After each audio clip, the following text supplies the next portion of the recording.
Thank you, Mr. Chair. First case on our agenda this evening for the Planning Board Workshop is case number PB 2024-05-06, request by Colliers Engineering and Design, acting as agent for Providence Housing for preliminary site plan approval in steep slope and woodlot EPOD permits for the proposed construction of 4 multifamily, 2-story apartment buildings and 1 3-story apartment building totaling 104 units with site-related improvements on premises 2590 Culver Road in an R5 residential district.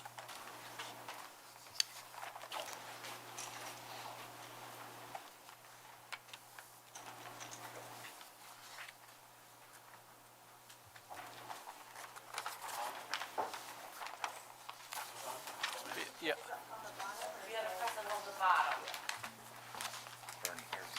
There you go.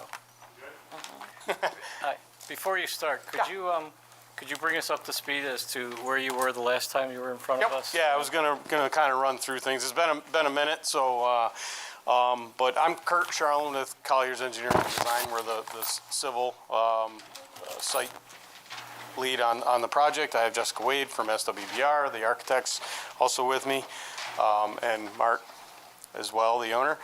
Overall, the project has 5 buildings on the site. We have the 3-story building that's a 72-unit structure, and then we have 4 smaller buildings that are 8-plex 2-story buildings as well. Access is off Culver Road using the existing drive and signaled intersection that goes along with the quick lease. So that's the main access to the site. There is a secondary access for emergency vehicles only that's going to be going out to Whitlock. We are going to have both ends of that gated so that it's only for emergency access and we don't have public transferring through. There is a sidewalk connection that's proposed along with that. Sidewalks throughout the site, sidewalks connecting to the sidewalk that runs out to Culver Road. We're protecting all of the wooded areas that we mentioned in our first application. You know, we had the tree survey done. All of the trees that were identified as signature trees, we remain. There's also a lot of existing ones that weren't identified as to be protected that we're also, anything outside of our limit of disturbance we're protecting. So since we were last here, what we did do, one major change to the site is we were able to, we found out through the town that we were able to connect to the storm sewer system that's down at Whitlock down there. So that helped the site tremendously. So rather than having to gravity drain to the north into the DOT where there's swale that goes up through, we were able to lower the site on an average of 4.5 to 5.5 feet, the finished floors, which is fantastic for lots of things, lots of extra material doesn't have to come in or go out of the site. You know, the profile of the site drops in general. We eliminated retaining walls. If you remember, there were a couple of retaining walls down here, one along the parking, one around the back of here. Those are all gone now. We don't need any retaining walls. Certainly reduces our limited disturbance impact because we're not having to grade slopes out, that type of thing. So we are, our storm sewer system, our detention basin and everything kind of flip-flopped. We're now running piping down and out to make a connection to the underground system. We are still 100% mitigating all of our stormwater on site per the requirements, meeting SWIP requirements, DEC requirements. So that was a pretty major change overall on the site. There were a couple of changes that we did in talking with the fire marshal.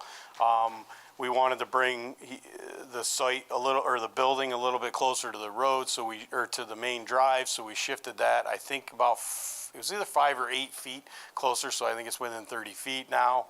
We extended a couple of the fire lanes to provide a 150-foot maximum reach for hoses and stuff. So there's a fire lane in the back. There's a fire lane that kind of wraps around, and then you know, so the distance is acceptable there.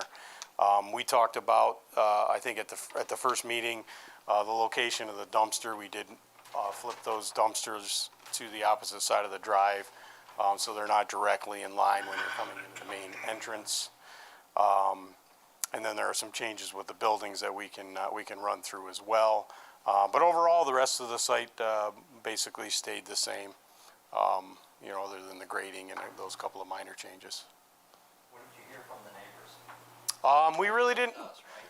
What's that? That's why you left us, was to go talk. Yeah, very few neighbors. We held a little outreach for them. There was a few that showed up. They really had no concerns. Their main concerns were things that they already had that are kind of beyond this project's control. It was like water and sewer issues that they maybe have, like low flows or something like that, but they're not directly connected to the systems that we were anyway. So we really didn't have any opposition there. They were more than happy with the site and the fact that we were trying to retain a bunch of existing vegetation, as well as planting some new trees and stuff. They seemed very happy with the development. Yeah, I think we only had 3 people show up, but one of them was actually excited to hear that the program was geared towards working families. So she was, I remember, I think she was a nurse, so she Yeah. was really excited about that as well. And then there was a variance that we were going for building height, which we have went through and obtained for the project as well. So could you talk about, 'cause we talked a lot about. Bernie, excuse me, could you turn your microphone on, please? Yeah. Thank you. Could you talk about if you're doing any extra shielding or if you're taking any of the vegetation out now? And especially we're- where the parking lot is for the headlights? So we're not removing any additional vegetation that we weren't before. We are planting a few new trees, and we did talk about at the last meeting adding a screening fence along that parking lot, which we did. We put up a screening fence, but again, you're I think probably 4.5 feet lower in that parking lot, so you're not going to have headlights up high anyway. It's going to be down, but we did put a screen fence. It's a little hard to see in this one, but anyway, it runs the entire length of that parking. What's that fence made out of? It'll be a vinyl. Vinyl fence, It'll be like a yeah. vinyl clad fence. Vinyl slat fence. Okay. Probably can show the view. Do you have is it shown in your renderings? Is this- Probably. So this is, I know you guys asked for like 3 backyard renderings, I should say. So this is after we dropped the site, so these buildings were up about 4.5 feet higher, so now they're more in line with the 2-story, single-family housing beyond them. So this is, about midway through the site, so this is the 3-story building all the way in the back, which you only see a tiny portion of it. I'm sorry, Kirk, can you hand her the microphone, please? Sure. Thank you, Could you sorry. introduce yourself too? I'm sorry. Jessica Wade from SWBR, the architect. So I know you guys asked for, we did 3 different backyard views from west to east of the site. So it's just showing that, our additional new plantings here. This is the 3-story building way beyond, and the 8-plex is here. And I think the other one just shows, yeah, they're kind of all similar. We just kind of went down Whitlock in the backyard to get different views. And then another thing that you guys asked, which we totally agreed with, was switching up the facade to break it up more so it didn't look like one solid wall. So we actually took kind of piers of each bump out and recess of each, this is basically a unit, to offset different colors to make it look like it was multiple buildings instead of one large scale wall. So we did take that into consideration, did a lot of color iterations, and this is kind of where we fell. So I think architecturally, those were the 2 big things that you asked for, was just what it would look like from the backyard. And now with the grade lowering 4.5 feet, it's phenomenal because we're actually more in line with the single family height of those homes. So. Are you guys doing the plantings all behind that 3-story building? Behind, I think behind is just existing. It's existing vegetation. Yeah. It's not quite like it looks, so. Oh, yeah. Well, when it's full, sometimes, I mean, the site next door, it gets I do have a question. pretty Now, full. You are depicting that there's fencing between Whitlock and your development? It's not new. That was just to represent, there's kind of like a hodgepodge of fences. Some are chain, some are wood slat. Okay. Yeah. You guys are not, We're not putting an additional fence behind. No. If we were to do that, you'd have to impact a tremendous amount of existing vegetation down Yeah. there. So we're trying to protect I'm all asking, that. yeah. So we're planting, Only inside where the parking lot is where we're putting up a new privacy fence. privacy fence. yeah. We're hoping to screen with vegetation instead. And that's gonna be a 6-foot fence? Yeah, I believe that's what we specified. I get yours. They were showing it at 8. 8 foot. 8 foot? Yeah, we have it at 8 foot. Is 8 foot allowed there? Michelle?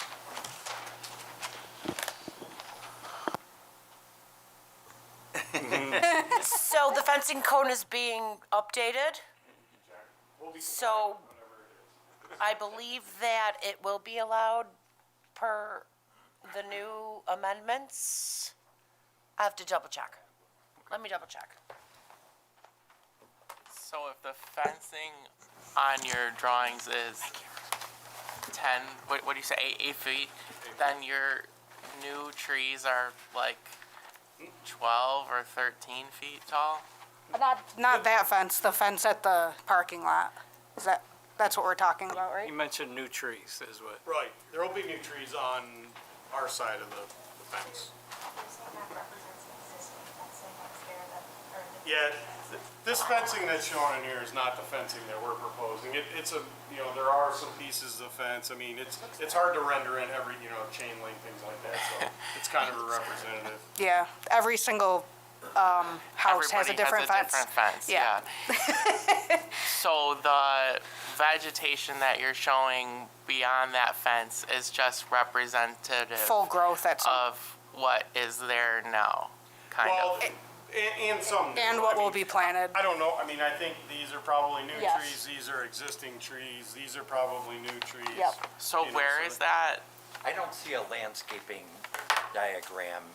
We gave a There should landscaping be a plan. landscape plan in the set. It's on That's what I L think too. 401. I got a small in one the if you want smaller this one. What is it, C401? L101. So that angle that you're showing in that depiction, where would I be standing on the site plan in order to see that? Is this on the old one? Down below, the one, Want me to come and show you? sure. The one that's at your feet, yeah. There isn't a landscaping plan So in we- here. It's probably bound separate More back here. but we because did one SWBR here, prepared the landscape here, plans and there. and our civil Looking set. back. Looking towards the right. Yeah, so included we in our wanted to show packet. that this was kind of way beyond and not as impact, not as. And I know that's not your part Right. of the deal. Pretty To positive. be the guy right here. And these are new plantings, right? Yeah. These AFP. There's no landscaping plan in this. Or, no, there is, Alan, it's just not in that packet. It's in the old one? It's No, probably gonna be in there's the architectural. two packets. So these are all new plantings? Yes. Okay. These are the. And this fence, that brown fence exists now, but it's a hodgepodge of different fencing at approximately 6 foot high. Correct. So the new plantings are gonna be like 10 feet tall? We're Or hoping, 6, at full, 8. full growth. I think a lot of them are gonna be probably a normal nursery stock, they're gonna be 6, 8 feet probably. Yeah. Right. Planted. When they're planted, yeah. We're hoping to show when there's full growth, but Well, in the renderings, I would wanna see what the resident is gonna see, like on day one of the completion of the project. okay. So is that what that's showing, or no? They're probably a They're little. probably showing a foot higher maybe, but Yeah, they're, they're showing probably slightly higher. trees, we always have to guesstimate of rendering heights, but that's probably close, yes. Can we see something on the dumpster, run the dumpster, or something that will die back, so you can put snow there if you need to? I mean, because that's all that's gonna be there, right? The dumpster. Lawn and a dumpster. Yeah. Snow, So you wanna see what, some screening around it? A So- little Screening, yeah. Before you get to the dumpster, I just want to go back to the fence code. So the new proposed fence code that we just proposed for a public hearing tonight at the town board workshop, where the public hearing will be next month, is fencing inside and rear yards is permitted up to a maximum of 8 feet in non-residential use areas. Fencing in the front yard setback is limited to maximum of 4 feet. Fencing along property lines adjacent to residential districts must incorporate visual screening elements such as privacy slats and integrated landscaping. Planning board will only review fencing proposals as part of a board or site plan application. So it would be considered as part of this, but this is, again, has to be updated by the town board, approved by the town board. We have to have a hearing when we do a code amendment. So you said non-residential, so you mean behind the parking lot? No, anything that would be, Anything other than our residential, rural, R1, R2, or R3. yeah. So if you wanted it, no. Your neighbor, yes. But if the town board doesn't pass it, then we'll have to go to the ZBA for a variance. Or we would That just lower it to what, Just make it 6 feet. yeah, what you vote. What the current code says. Gonna make it difficult for us. Well, We will abide by what you need. yeah, I just think 8 feet sounds better for the neighbors. Yeah, definitely. Yeah, I do too. And the fence does not extend, I'm looking at this landscaping plan, there's this line behind the parking lot that goes down behind the two.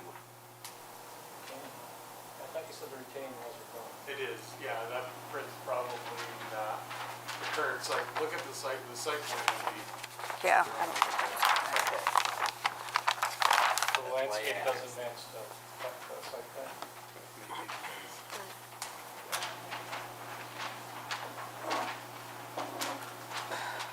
yeah, the background might have been updated. They might have gotten it late before we sent it. I need to ask about this. So is everything else then been updated? Or- Yes. The wall would be removed, so no retaining wall. That's a good thing. Yes. Board, I also wanted to share, late this evening, I received some additional comments from one of our Conservation Board members that I'd like to pass via email. And Are they all, there's, I'd like to call just one page. okay, yeah. it's just one page, I yes, didn't know sorry. if it was a packet or, No, Does the applicant have it? no, it just got it. Oh, no, great. I'm sorry, just got it at 6:12 I responded, or got it. So there's like 3. The cleanup on the site, where do you stand with that so far? I know that it says on here that it's not a brownfield opportunity area. Are you gonna be like signing a commitment with the DEC to clean that Yeah, up? so they're still in the process of setting up all the testing and location for borings and things like that, because that determines what type of material has to be removed or the extent of the material, depending on our excavations for foundations, or how far we have to excavate to undercut the soils in certain areas. It doesn't mean that the material that they're excavating is contaminated. It means that that material has to be tested before it can be moved off-site. So that plan's still being developed and we're working with these. Will there be a voluntary agreement for that since it's not like Well, I don't being think funded it's or? really voluntary at that point. If we're gonna have construction, it's gotta be done. Okay. There's And not so- much voluntary about that. I mean, there's nothing that has to be done if there's no site disturbance, but once construction wants to happen, those have to be, I mean, a lot of that stuff has to take place as they're digging it up. Like they'll remove the material, they'll have to store it in containers on site or containment areas. They test it and then they figure out if that material is acceptable to move off-site, or if it has to go to an approved landfill, things like that. Is there- Or if it can just be reused. A time frame, like to know more, or it's just you're saying as you go you find out? The plan was, do you recall when that plan was submitted, Mark? It was only a couple of weeks ago they submitted some I additional saw information to on the DEC. DC. I thought they said end of January. Yeah, there's, They're getting more information end of January. My name is Mark Kreisberger. I am the Executive Director of Providence Housing. As late as last week, we were on the phone with DEC. We have until January 30th to give them a proposal. a lot of this will depend on how deep we have to go if we find bad material. We've done some test borings, but as part of this, we're gonna be doing more testing prior to actually starting construction to see how deep we have to go, given where the new buildings are, where we're proposing these buildings. That's the real issue. So there will be an agreement. We just don't know. The state wants to know how big of a commitment they're making. We don't know until we go down a little bit and find out what we're dealing with in toto. And that should all happen, we're hoping, by this summer, we'll have some sense of exactly what the parameters are. One of my big concerns is because you're gonna have a playground there. Well, we are gonna have a playground there, and obviously there will be some testing of that stuff. Kurt, I know we talked about it at one of the previous meetings. Is there any idea of what's in the ground? Are we talking like pesticides or? No, the material that's in the ground is all C&D stuff, so it's like old concrete, asphalt, Okay. things like that. It was construction material. So there has been preliminary testing. It's not like hazardous waste or fuel oil or anything like that. What happens is some of the asphalt material breaks down over time and there's a little bit of petrochemical in it. So that might migrate, so that's when they dig and they find out, is that breaking down at that time? But there's nothing like super toxic and certainly nothing at the surface where, you know, this is all gonna be excavated, there's gonna be new topsoil brought in, things like that. So that stuff's pretty heavily monitored. But yeah, there isn't anything to indicate there's any kind of hazardous material. It's more of the construction. So there was, if you remember, a significant ravine that ran down the middle of the site. And that's where we spent most of our time testing. That's where we found out we had an issue. Our geotechnical advisors basically advised us not to do major development on these things. Make this the center core area, parking around it, and move your building here. So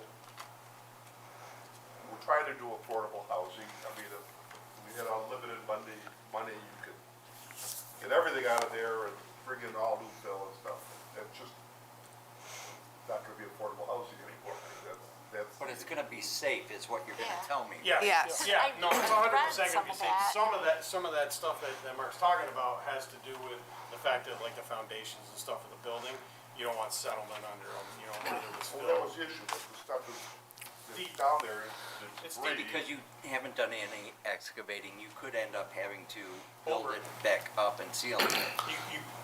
Not sealing it, you could just over excavate. So what ends up happening is you dig a hole, you find material, then they'll want to test it and remove, you know, there may be a wave of it 10 feet away from there and you have to remove But out nobody's sure yet. and pull all We've that done material. some borings, It won't mostly be in a- the middle area, and that's what let us off the middle area. It won't be a question of we dug it up, oh crap, we hit something, we bury it back up.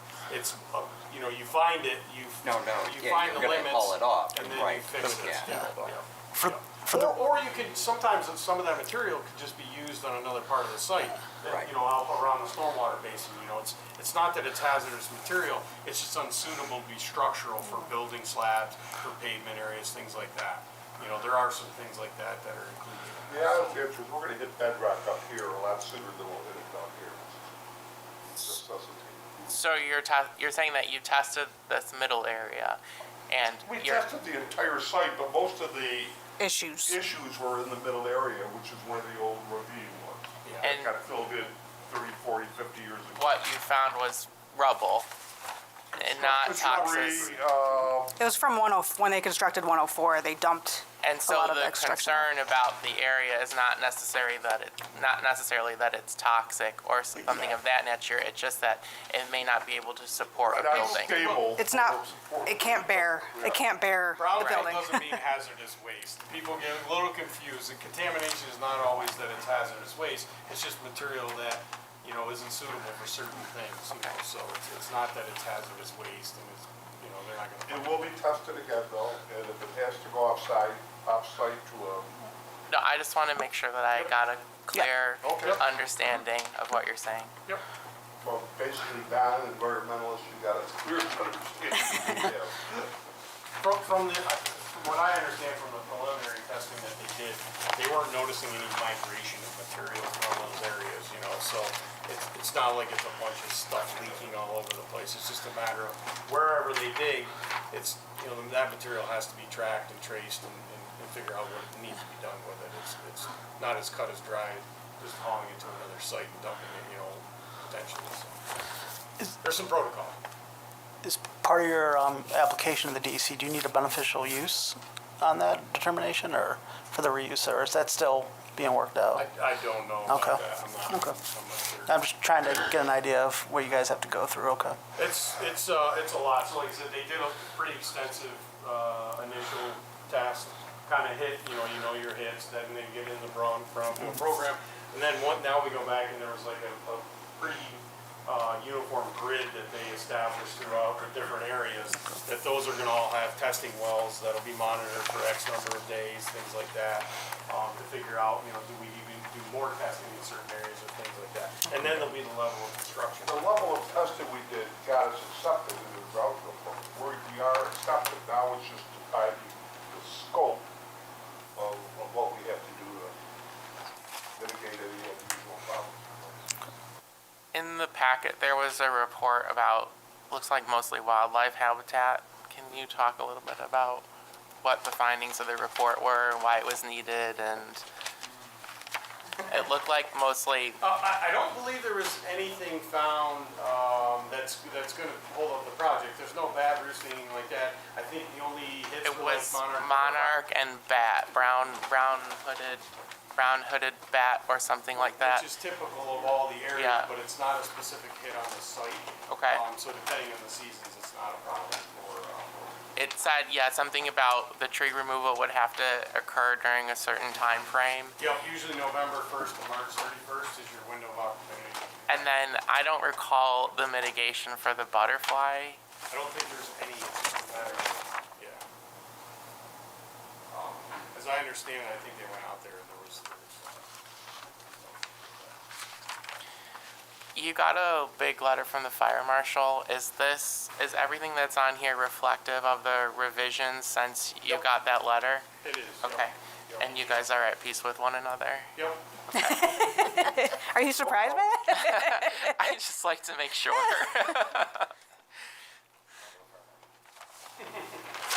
Yeah, we slid the building forward, and then we had to extend the fire access in the back on both corners to make sure they had at least 150 foot was reached there. And also, they aren't represented on here as asphalt. That's what I was but the They're access asphalt, road. yes. They're gonna be permeable pavers. If you look on the site plans, they're designated as asphalt drives. And that was at the request of the fire marshal? Yes. They also got wider, I think we might have 12 and they might have 15 feet, those two, that one was already wide. He doesn't feel comfortable with the permeable paver? No. I don't know why, because it was. The site next door has it. Different fire marshal, I'll bet. That's why we were surprised, because we wanted to do the same thing, and It would have been better. I mean, I would have preferred it. H20 loading is H20 loading, but he wanted asphalt, so we made it asphalt. I would prefer the permeable paver too, and I'm also not the fire marshal. yeah. You might have better luck negotiating with it. You know, asphalt's probably cheaper, honestly, but, you know, creates nice green space. We were prepared to do pavers. Is there somebody here from the Conservation Board? Did you want to talk about this letter? Because I'm not sure, it still syncs up. Alexander, one of our new members. But I mean, I think it covers some of what we said in our. Go ahead and introduce yourself too, please. I can answer some of these. They're pretty. That's like it's okay. Okay, sorry, I'm Dan David, I'm the Conservation Board, or the chairperson of the Conservation Board. Alexander, one of our new members, submitted this memo just before the meeting, yes. And I think some of what we said in September was kind of covered with this. You mentioned that you're going to put some new trees in. You had originally said 100. Is that still accurate? Was that our count? I think it was almost 100, yeah. And they, in regards to question one, anything that goes in is native. Our landscape designers and our spec writer, like that's in our specification, because obviously we want them to thrive and survive, so, yep, that's a definite. Okay. And I think what we can also say is any trees that you're going to keep there, if they're in a construction area, we want to make sure they're protected. Yep, we call for, like, temporary, fencing around the trees to protect them. There'll be fencing along the limit of disturbance, and then there'll be additional fencing around those, at least, I think it was 6 trees or whatever that were designated. They'll have additional construction protection around the root, curb line, basically. Okay. And I think, again, in September, we said that we would give our final comments after the DEC commented, but it sounds like it's, to be honest with you, I'm not sure we would have a whole lot of concern about C&D material. I mean, it's pretty common. When I was with the DEC, construction and demolition really was not under regulation in terms of using it in areas for, using it in areas for, that it helped with construction, you know, basically. Right. So we still want to be able to see those and comment on that, but I'm not sure you're going to get a lot of significant comments from us on that. The only thing that I'll say, and I'll raise it again, is that we don't have to develop the entire site. I know that you have a certain number of rooms and economic concerns that you have to meet, but there is an environmental protection overlay district on the site. And I can see how you could develop a large amount of this site and still stay totally, or at least out of the majority of the EPOD. You're impacting at least, I would say, about half of it and leaving only half of it left. I know that you've done the tree inventory, but that is, I think, some mitigation that's on the table is reducing the size of the project.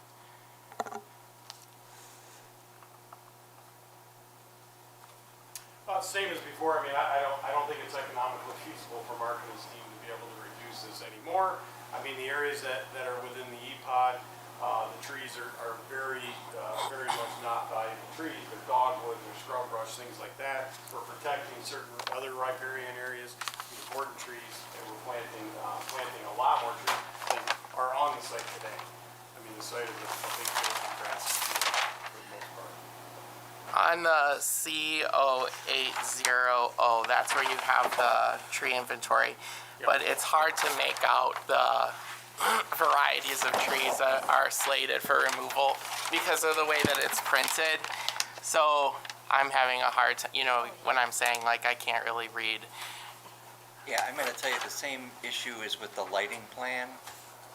So I can't read what the specs are on these lights, obviously. So how tall are the ones that you're using for the parking lots?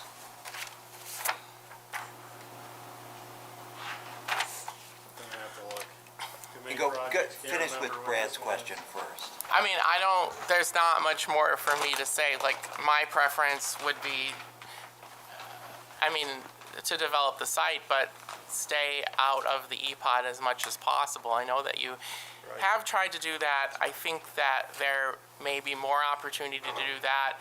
I recognize the concern about the quality of the trees that are left in the EPOD, but, you know, part of the mitigation could be replanting inside of the EPOD. But when I talked about this with the conservation representative last time, it seemed like he wasn't aware that that was a suggestion that could be made by the conservation board, was to reduce the size of the impact on the EPOD totally. I don't see that as a recommendation from the conservation board either. Right, when we talked, it seemed like he didn't know that that was something that they could recommend, so I'm just bringing it up. I think it could be one. I would just like to comment, this transaction, the owner of the property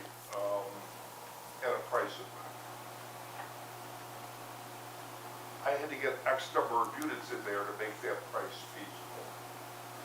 Reducing the size of the project basically fills the deal. I mean, we either were back negotiating, and I don't know that the order is gonna give up on what he thinks the property is worth.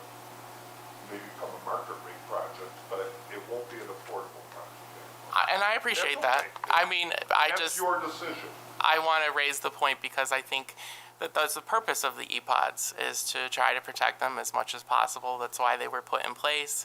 They were put in place a long time ago, and a lot happened there. And You're if you absolutely wanna right. go You're back absolutely 50 right. years in time, we can create the garden meetings and do whatever you want, but But it's I not gonna be affordable I housing. think it's part of our due diligence to ensure that when the E-Pods are reduced or changed, that they've gone through thorough vetting and that there is solid evidence for doing so. The EPOD was changed years ago, and nobody here in the town did anything about it. That's what happened, really. You want us to go back and recreate what no longer exists. So we've also been doing our due diligence. We did a tree survey, we've been through the conservation board, we've been through this board.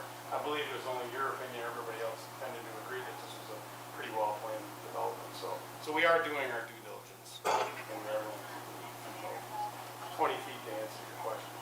I believe we have 18-foot pole and a 2-foot base is the mounting height for the light fixtures. And that'll be in that, the one closest to Whitlock, they'll be 20 feet also, right down there. The light pole? Yeah. Which light pole is closest to Whitlock? Like the one- Talking about the parking lot? This parking lot here? Yeah, Yeah. that would be 20, yeah, that would be. Correct. And they're shielded? They're not shielded, but they're directed down towards, so there's no light spill off the property line there. Yeah, it's still gonna be on your backyard, right? I mean, you're gonna get a glow at 3 in the morning.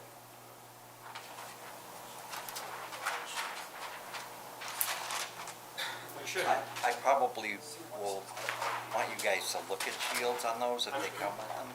Well, usually when you shield, it would be like a single fixture, and you shield it so the throw. And I probably only are most concerned about the southernmost. Yeah, the one on ones. this, one, yeah, I can't even tell from this drawing right. what's what on here In because terms it's of, like, so where, the pole's right in the center of the parking lot, it's a quad fixture, right in the middle, so that it was pulled away from the property line as far as possible. so it's the SL5 too? It is, it's way too small. There's only 3 of those going in, so. Yes, probably. And the SL52, according to this, is the, which one is it? You're SL52. That's probably with the quad head. I believe we sent cut sheets too. I don't know, Michelle. I know he had them on the plan. But if not, I can submit them. I know that we have separate 8.5 wetlands. I thought I submitted those as well.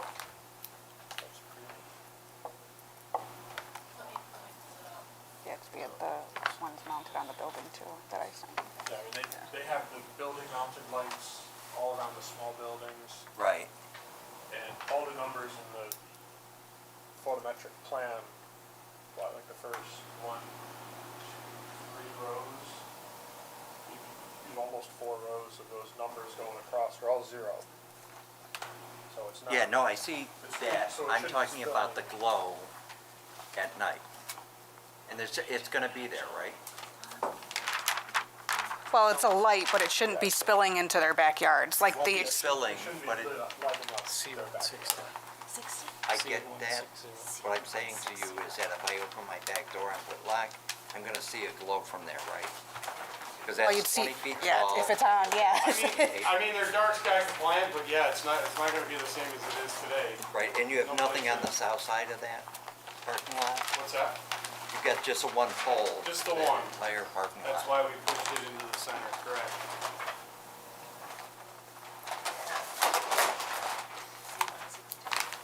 I know that we're doing it because of cost, but I'd prefer to see shorter lights and more of them. It's really not because of cost, we just kind of put it so that we wouldn't have it closer to spilling towards the property line. It wouldn't be any cheaper, 4 heads, I mean, not much anyway. Kurt, to Mr. Yeah. Richard's point about the glow effect, you know, on the south side here, we've got the freestanding poles in the parking lot. Any thoughts maybe swapping some of those out and using more of those bollard lights that you got there? In the parking lot, I don't think bollard lights in the parking lot would work. You're showing like. Because that they're southern only, parking lot, You're showing 2 at the entranceway coming off the drive. So I'm sorry, John, can you, sorry. Make sure the mic is on, so everybody can hear. So when you're entering that parking lot off the drive, They're just single head poles, so they're still 20 foot high. no, on here they're showing as bollards. Not these two, you're talking about these two here? Yeah. You got SLB right here.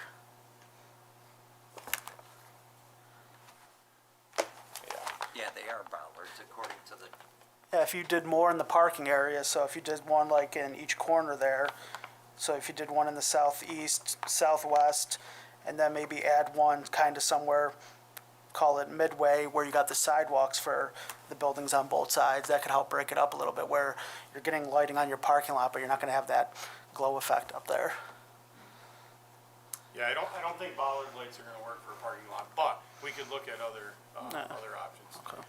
I know a bollard light's not gonna have enough throw. No, it It's won't. only gonna throw a foot or two away from Yeah. it. We just use those typically for walkways. Yeah, I think those are just for the walkway. Yeah, Yeah, for pedestrian Because there's walk. another taller pole, this SL. But if you did one yeah, here, there's also did one 27. here, did one here. Right, some are The along bollards. here. Yeah, Yeah. so you're, They're along so you're the- getting the the walk- sidewalk, walkways. and then you let these interior poles cover that part. So the 320 foot that you're using, are the SL31s 20 foot also? Possibly. Unfortunately, we use a lighting designer on this, so I don't know enough of it. I mean, all of the single-headed Well, fixtures, you can see what we're reading is too hard for us to read, right? This, Well, I the mean, I don't know how information else to that, present the, from the cut sheet, yeah. I mean, I'm fairly that's- certain we submitted cut sheets separate as well, not just on the plan. I can't But I find can absolutely give you 8.5 by 11s if they're not in your packet or they haven't been provided to you. Okay, so the SL31, you don't know the height of those? Every pole that's a site lighting pole that's not a site bollard is going to be 20 feet. It's going to be a 2-foot base and an 18-foot pole. Whether it has a single fixture, a double fixture, or it's a quad, it's going to be 20 feet high. All of the ones that are street lighting or parking lot lighting. The only other lights are going to be on the building, like wall pack lighting, security lighting, or those bollard lights that are not going to be a pole light. Okay, so for the playground, is there any lighting on that?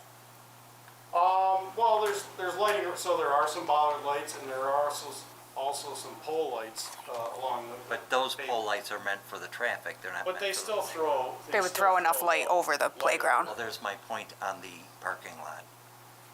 But we want it over the whole parking lot. Right, but what I'm asking you is, if you lived on Whitlock and that was in your back, The difference is that those lights next to the playground are within 5 feet of the playground, and that light there is about 125 feet from the property line. all right, so you're gonna assure me there's not gonna be any glow? I can Well, you're never- gonna see a light on. never It's assure you. on. All I can give you is engineering and photometrics that show that the light fixture, as brand new, not even when it has burned down, is going to have 0 foot candles, At which the- is how we measure light. If you had a light meter, you could go out and you could measure the foot candles on No, the I pole. understand how we So measure that's the light. only way I can do it. I can't Yeah, really but tell you've got you. light spilling beyond your 8-foot fence. You're gonna see it. Yeah. You're gonna see lights. All right. You definitely are gonna see lights, unless they're 8 feet high. Yeah, I don't mind it so much on the north part of your property because it's an expressway back there, right? It's that south part that if we could protect that parking lot a little bit more, that'd be great. So the foot candles in the playground area are like 0.3, 0.8, 0.9, a couple of ones. Is that adequate for a pedestrian space or? I mean, I'm not sure whether they're supposed to be playing out there at night. or At not. 10 at night. I But think it still that- should be lit enough if someone was standing out at the bus, You're not gonna because the have bus somebody station's there right there. stopping them. Yeah, I suppose. we could- What do you mean stopping them? Bus stations. Oh, going out there? No, no, no. they can go out there if they want. And the bus, we call it station shuttle I would say there. typical protocol in most areas is 1.5 to 2 foot candles. If your lighting area is 1.5 to 2 foot candles, you can go as low as 1, but you're starting to get faded out pretty good. So I think that the concern that Alan's raising for lighting in the playground area is merited. We can just basically what we would do is add another fixture head on here and throw light around. Over it. What's going on with the cutouts in that parking lot? In the south part of that? Cutouts. There's 2 cutouts. You're talking about along the, No, on the south, the parking lot that's gonna service the 2-story buildings. the cutouts? Yeah, see on the corners? Well, one has a potential transformer location for the buildings. Okay, that would be the one that's on the west I side. don't think the other one has anything. It might have a planting in there or something, but it doesn't have anything as far as the site light goes. Right. And the transformer locations are subject to change with our GME You're right. coordination. We're still waiting because actually the main transformer switchgear is up here. And ideally we would be able to have it closer to the building, but it's all kind of determined on their design, which we have into them, but they tell us. So we've done our best to locate them where we can. And there's enough power. Yes, we This did get a project. will serve for gas and electric on the site. Okay. Before we get too far from the playground, what is the material that you have cited for the base? Do you know that? I have. I don't, but we usually use when we get that far into design, we use a playground designer, and it's So we'll usually get that, more- that I'm not too worried about it soft- now, but at some point, I'd like to have some details on what to Yeah. expect in there. Yep, I can get like examples for the next meeting. It's usually that squishy, Yeah, that's cool. Yeah. Yeah. rubberized, Can you get like a life expectancy on it also? like a warranty amount of the playground. Know how long it's supposed to, the manufacturer says how long it's gonna last? Yeah, that would be their warranty limit of the actual playground. Yeah, Okay. Yeah, I can ask what they have. right. There was a USB drive I uploaded. But we typically, someone else does that Yeah, specialized yeah, design. I think. But I can as get long you, as like, it's on what- radar, yeah. Yep, yep.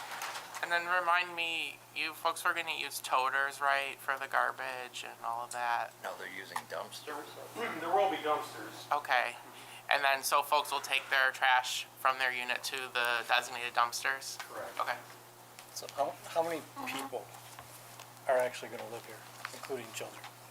Well, there's 104 units, but Do there's, you have an idea how many people maximum capacity would be living there in the 104 units? Is it? There is a unit mix, there will be some 3 bedrooms, there'll be some 2 bedrooms and some 1 bedrooms. yeah, there's 42 bedrooms, so that's 80 people. There's 32 one-bedrooms, and then the smaller buildings, the 4 of those have 8 units in each building, and They're all 3 bedrooms, there's 3, yeah, yep. 24 per building. So how many people is that? Oh, gosh, The reason I my asked, math's not mathing. Like, I saw it someplace and I just can't find it, that you did. You might, right, you saw, somebody had a comment about it. We kind of did a calculation and said we could accommodate. We could accommodate. From 208 if you had maximum on. Yeah, but I saw a number much lower than that. 168 residents. Thank you, that's what I was looking for. And, you know, the difference between 168 and 200, 2 dumpsters, is that enough? I don't know how you Well, we can, have 3 dumpsters. We have but- 3 dumpsters, yeah.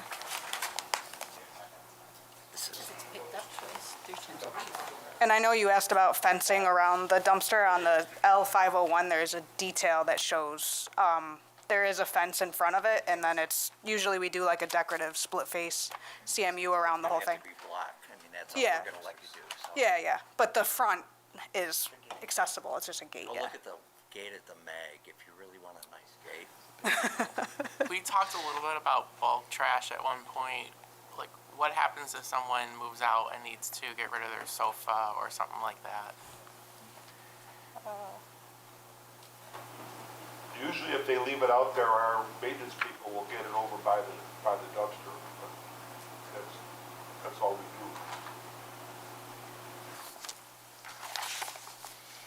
And then you're gonna look at some more landscaping around the one that's closest to the entrance Yeah, or so the exit. single dumpster, I think, he just wants to plant things around The single?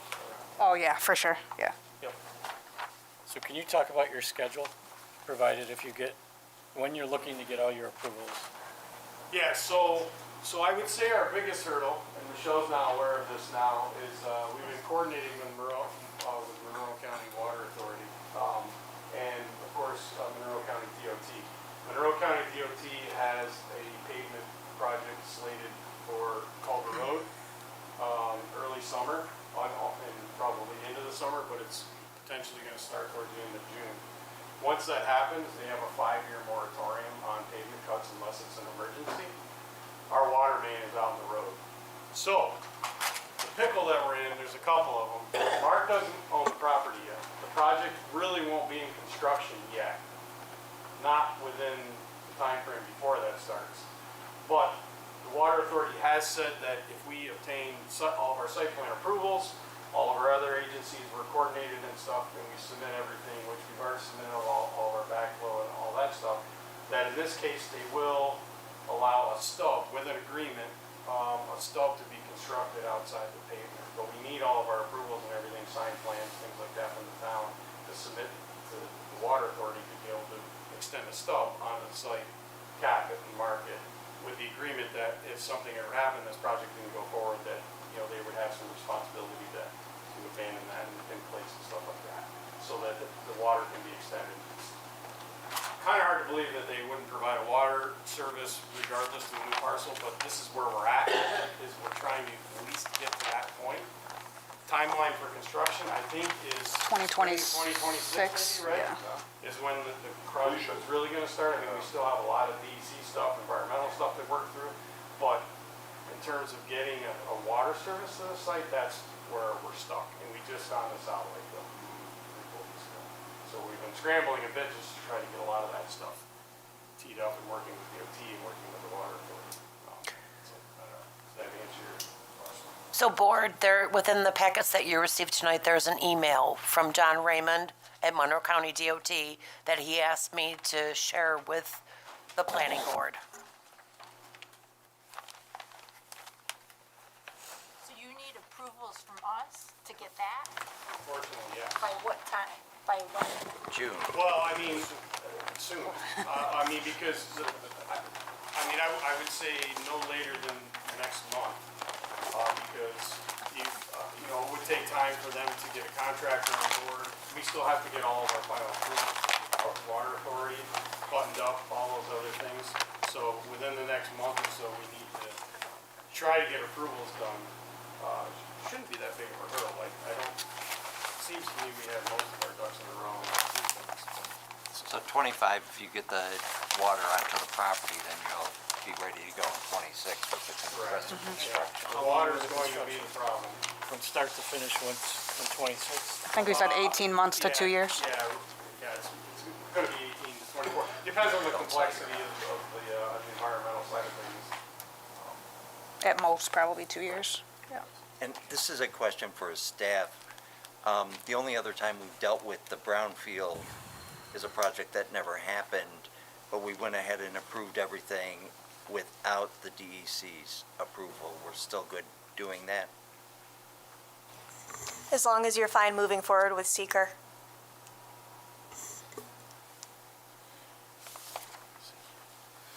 And do we have part 2 and 3? Not at this time. Okay. Can we, if I remember from the last, I was trying to find it. We asked, what's the noise level on the air conditioning units and all of that? Have you provided that? Are they external? Are they on the roof? Are they, how are you doing for all the buildings? We'd most likely, well, Okay. the sustainability keeps changing, so it depends on what type of system we're going to use. Potentially could be on ground mounted, but that's there's a new energy code coming in for refrigerant lining for HVAC, and it's kind of making us rethink what type of systems we're using right now. And was supposed to go into effect January 1st, but they didn't give us any of the modifications, any of our engineers for it. So that's still in flux of what that decision will be, and will be dependent upon what sustainability route we want to go. So what I'm talking to is, I think you said the mechanicals will be on the north side for the big building. Yeah. Right, towards the, Towards 104. but what about the other buildings? What kind We- of impact could that have on the rest? Well, we have like small, right now within the eightplex buildings, we have small, like mechanical rooms on the, like entry, I don't want to say vestibule because it's not, but like right near the entry of each unit. So that could house, one unit per, So it's gonna be internal, there's not gonna be anything on the roof or outside? That's what I'm asking. there potentially could still be something on the outside dependent upon what type of system we go with. So I think we would wanna see that before we approve this. So I can ask Emmy, you know, our engineers what they suggest, but like I said, it's all kind of a changing game with the energy code. You said this before. Yep. If you think about Culver Road. Yep. We got a big surprise, and a lot of it had no fault of the builder. Yep. It was just kind of They, forced upon yeah, them. they used exterior units, and we had gone through a lot of work to try to make the street facade look approachable, and it wasn't on and then they came through and put them in and worked entirely contrary no. to what we tried to do. Yeah, we wouldn't, if we do like a VRS system, they will not be outside like that, so you would not see them. Like I said, this just changed, so we're kind of working through what are the best options to meet the sustainability requirements from the state and abide by this new energy code. And they're not in line with one another, obviously. Going back to that energy code, if I remember the last time you were here, you were saying the state was pushing a lot of go electric instead of gas and all of that. Yep, And you were mentioning that you had to make sure that the infrastructure was in place. yep, that's what the will serve letter provides, that we will have enough power there. It will serve. So, From RG&E. did we get that or? Yes, we have it. We have those in hand. Oh, sorry. Sorry. So you already did get that? So, We did get them from RG&E. so based on the current requirements of the state, you're able to meet? Yes, Okay, yep. all right, thank you. I remember you were concerned. And they about- probably dictated at the time VRFs, because that's what we're usually using to go all electric. But there's now discussions of that on every project that we're doing right now. And the state hasn't given us enough guidance of how they're addressing this refrigerant line issue, and how it's staying fire retardant. So it's very frustrating because we have jobs like starting construction in a couple of weeks, and we have to make that change. So we should know well beyond, but I think the intent was if we do have anything outside, we always screen it, or we would definitely be showing those. But I'm guessing what they accounted for on the will serve is all electric and probably VRFs. But I can confirm with them. And currently, the only thing on site that's utilizing gas service is the backup generator. Yeah. And we've actually talked about potentially switching that to a diesel system, so we're not just running a big long line from Culver Road just to feed the generator. So potentially the gas service is 100% go away. We won't be for it. For my understanding, I went on the DEC website and I looked up Wambach, and there was reports from like 2020, 2022, and then there was a very recent one, and I think it was like 900 pages. Is that the most recent one? I'm not, what are you referring to? An environmental Yeah, study?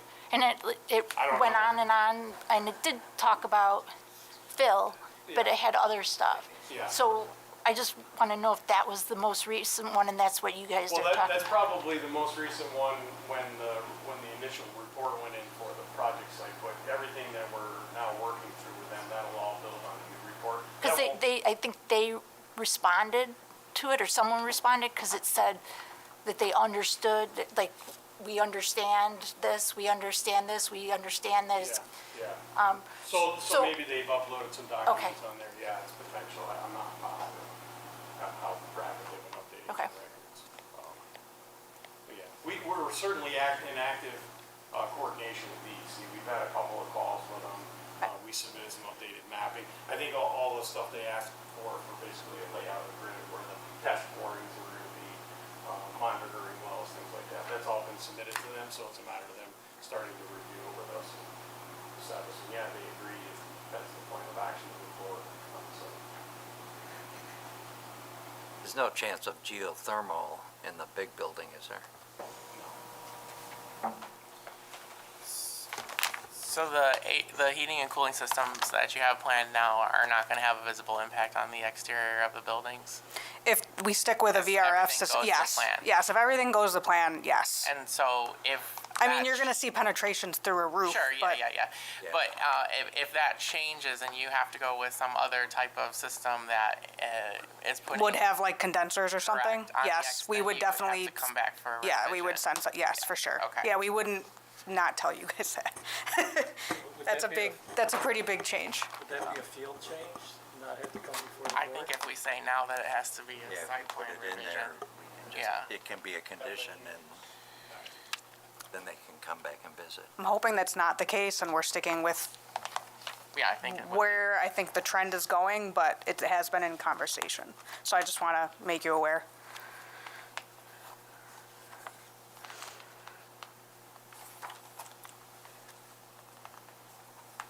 Any other questions? It's a big project. Yeah. I would assume like all the sidewalks are gonna be impervious and all of that. concrete, yeah. The only thing on these engineers' comments that seems mildly unaddressed is the cross-access agreement still seems a little bit up in the air. Well, I don't think Or we're up in the air, pending the but sale, we or- certainly can't finalize everything until we go through the motions and say, yeah, the site plan's good, because they're not gonna start to draft easements on things that Right. potentially have some flux to them. So that would probably just be a condition on our approval that they get us across, or Are is you that guys not gonna important? purchase that area though? That in my You could brain have was it as a recollection. condition to be executed prior to issuance Yeah. of permits. No, that's Okay. just gonna be a cross-access, cross-access, and utility easement, because there's some utilities coming in. So Mark will work with the owners of Quickly's to draft that. I mean, there's also, some access down here, I believe, too. The deed of Quickly's reserved an easement for the parcel we're buying, for access and location of utilities, but we couldn't define where those would be located exactly until we knew.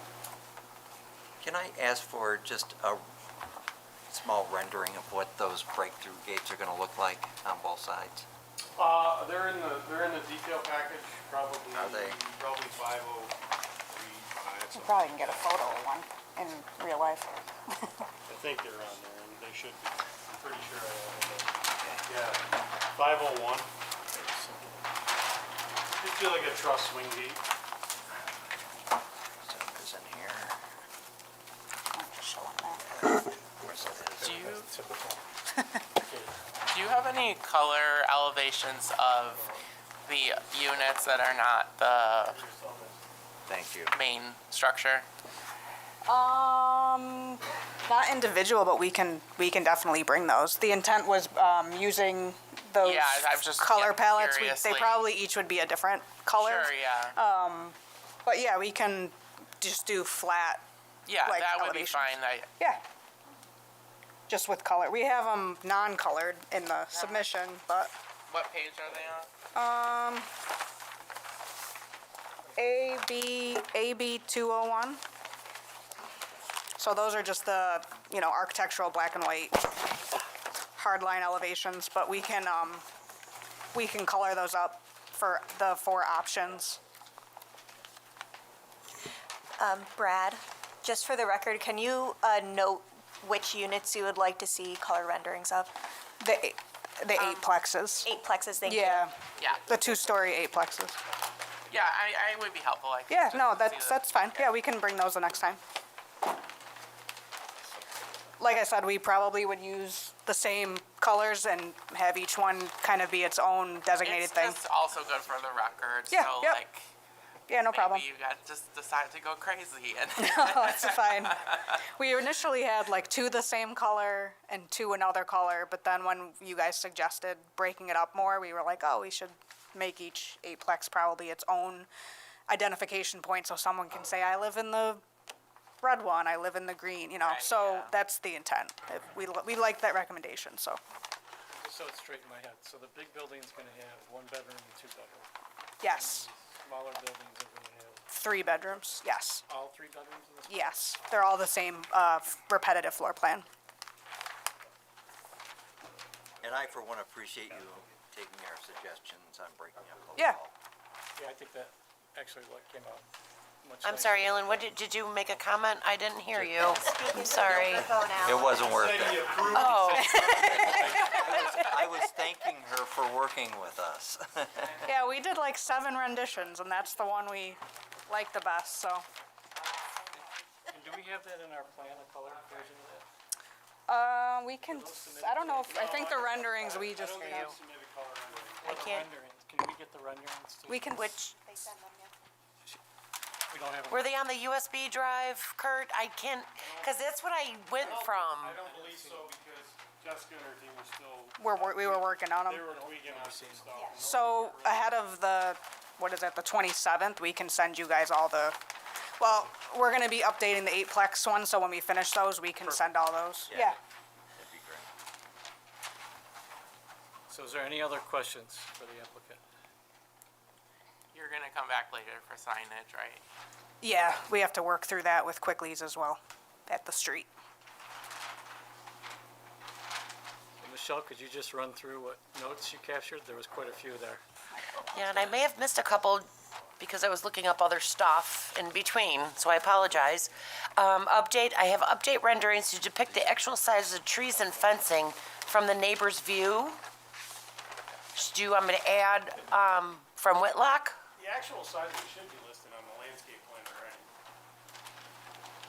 I think it We'll, said, yeah, we'll verify. I'm pretty sure our render, when we did it, he used the height that was on the plans, but it gives a caliper, but it doesn't necessarily Say give a height. A height. I mean, we looked up that plant species and took the range of the height, so. I'm not that concerned about it, to be honest with you. I just want to make sure that I didn't want to have a false impression of the rendering that Yeah. I was looking at, and making sure that, you know, what you were showing was what I as a resident could expect on the, you know, the ribbon cutting. Yeah. So, I mean, before what we had, because we had these renderings done when it was still 4.5 feet higher. Sure. But I don't think you guys ever got to see those because we didn't come back to that board. But the buildings were way more prominent. So Yeah. now at least lowering the site kind of doesn't make the vegetation as heavy as it needs to be to screen anything. But yeah, those are like the estimated when we look up heights of those species of tree. okay, I mean, I think you can scratch the comment. It was mine, so I'm willing to pull it. Okay. So then the next one I have, I just added this as a note. The New York State DEC is still in the process of setting up the testing and materials. Have until January 30th and will depend on how deep we will have to dig where the new buildings are being proposed. Have been accepted into the Brownfield program and we now have to find the scope. I have trees to be replanted will be all native species. Light pole spillage concerns. For the parking lot on the south side. For the parking lot on the south side. Another alternative. Yeah, honestly, it's quite tough because photometrically speaking, there's no light spill. So no matter what we show there, it's gonna show similar results. So to say you're gonna see light, you're gonna see light. If we put 2 poles that are single fixture, you're still gonna see a light. Unless we only have them 7.5 feet high and they're below the fence, you're still gonna see a light. What we've done is position 1 fixture to cover the whole parking lot as far away from everything as we could. So I don't know how we can show you that that's an improvement. If I put 2 single-headed fixtures on the edge with cutout shields, it's probably photometrically speaking, still gonna show the same thing. If that's what you want us to do, then we can do that. I don't have a problem with adding 2 poles versus a quad head in the middle with a shield on the end. I remember having a similar conversation about the other building. So maybe whatever we wound up on over there could be workable. If those happen to be 20 feet, then. Which, the RMI job? I don't know if we, I think don't- they were just typical fix, I don't think we did anything It might be worth crazy on looking that, but I into, can, because if they're 20 feet over there, it seems to be fine. If they're not 20 feet, then let's just match whatever's next door. I can send you what Yeah, I we mean, used over 20 there. I believe 20 foot is code. That's just code, yeah. We're at code height, so. That actually makes sense from my perspective. Well, I can That's send what we you- have in our own doc. Right, Yeah, I'll whatever send it you. is. If Yeah. it's 20 feet, it's 20 feet. If it's 10 feet, then it's 10. I can just send them the exact cut sheet of what we Yeah. use there to make sure it's, if it's shielded different, I don't know. I'm not a light specialist, but I can send you that. See what we can dig up. Yeah. I'll add on there, refer back to the Hulda Park development.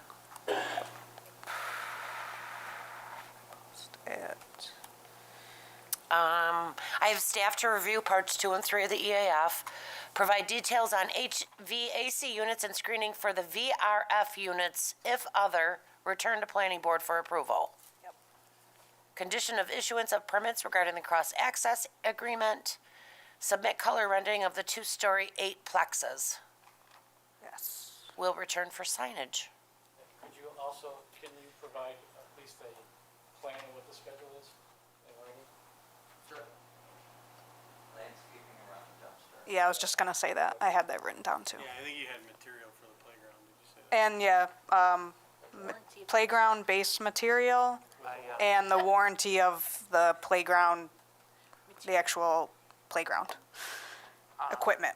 Probably need to change the site plan to reflect the Wait. unfortunate decision to change to asphalt on the fire access. Well, the site plan shows. The civil does. Site plan It's shows just this that, render. The render didn't. Okay. The site plan shows. Yeah, you gotta remove the retaining wall from the landscaping. Yep, I wrote that down as well. Yep.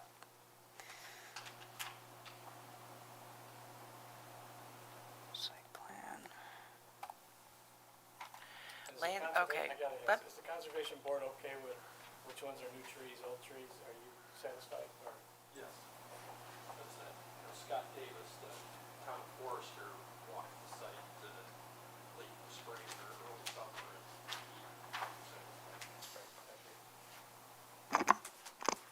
So everybody was mentioning comments. Submit playground equipment and Submit playground base equipment and a warranty for the actual playground equipment.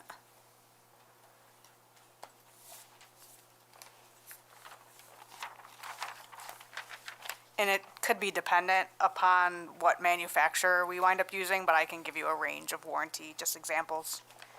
Some might be better than others. Yeah, I think that, you know, whatever options you want to present are reasonable, just so the purpose of the record that Yeah. if something reasonable doesn't go in, we can go back. Yeah, we can just bring photos, even if, like, at the public hearing, if someone wants to see what that looks like, it's not a bad idea. and then landscaping around the dumpster. Provide a schedule of construction plan. Landscape around the single dumpster. The other one is, The west, yeah. one furthest west on the Yep. property. They want to get approved when? Approved when? Anything else? Okay, going back to whoever made the three dumpsters, is there a formula? There is, like, there is one that you can follow, but typically it's, we ask the owner, like at other sites, how many they're seeing being filled at what pace.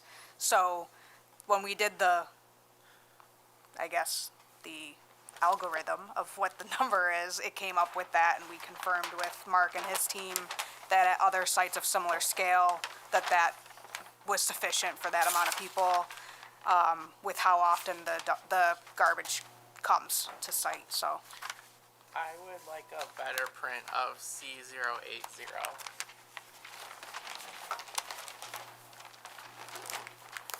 And then Which plan is that?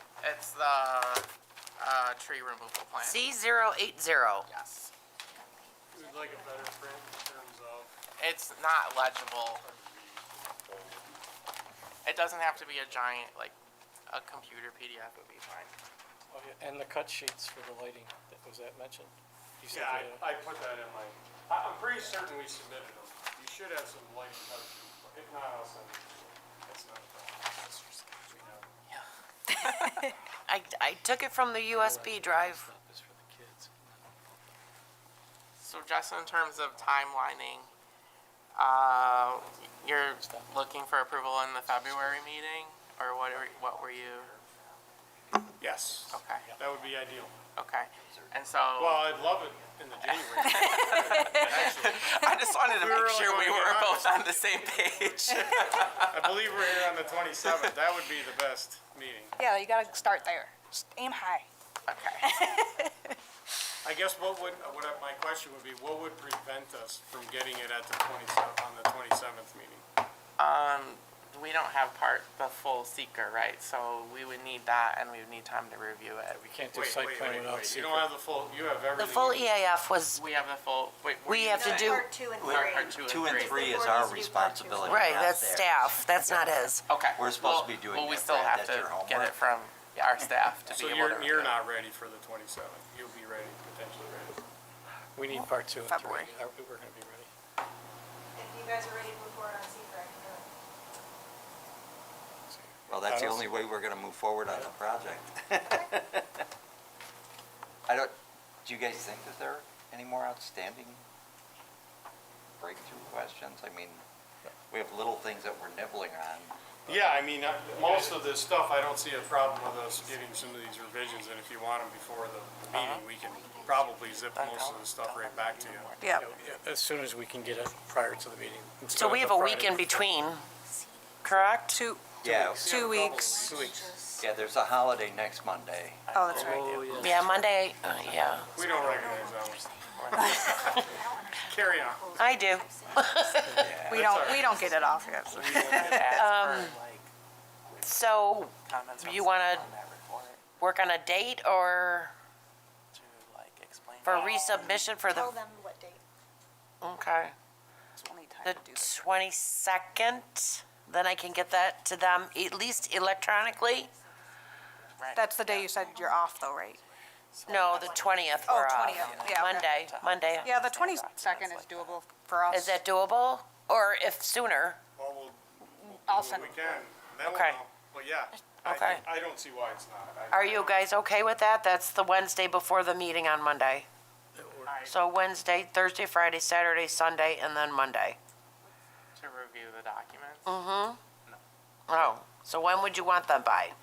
Well, I would want enough time to review all of the documents. I don't think that that's enough time for me to do it. We've gotten less time before, Brad. I mean, You have all I'm the one documents, so person. we're only talking about like 8 things. Yeah, the 22nd seems reasonable to me, as long, I also want the public to be able to access them if they had any questions, and it's, Will you review that, Kate? Yeah, we'll review. yeah. But will you review that that would- thing I'm talking about? Yeah, send it to me. Yes. Yes. Send it. I'm Yes. It's more than guessing just or that. hoping That's why it's I'm so the same people that came But I don't know to what the I'm reading. neighborhood, and we Send it actually to me, talked okay. to them. If they're supportive, they're gonna be your best friends. Some, Okay, most of them were just Guys, questions out. can we regroup? I'm sorry. Yeah, Are we okay with the 22nd or not? yes. majority's okay. I think Yeah. that's what you're saying. Okay. I just wanted to confirm before. that. Is it, So we get you everything by the 22nd, you're potentially in position on the 27th to give approval contingent on a couple of things or something like that, that we're. Yeah, because we're gonna have to write seeker off of your changes, so you're gonna want us to have opportunity to do that.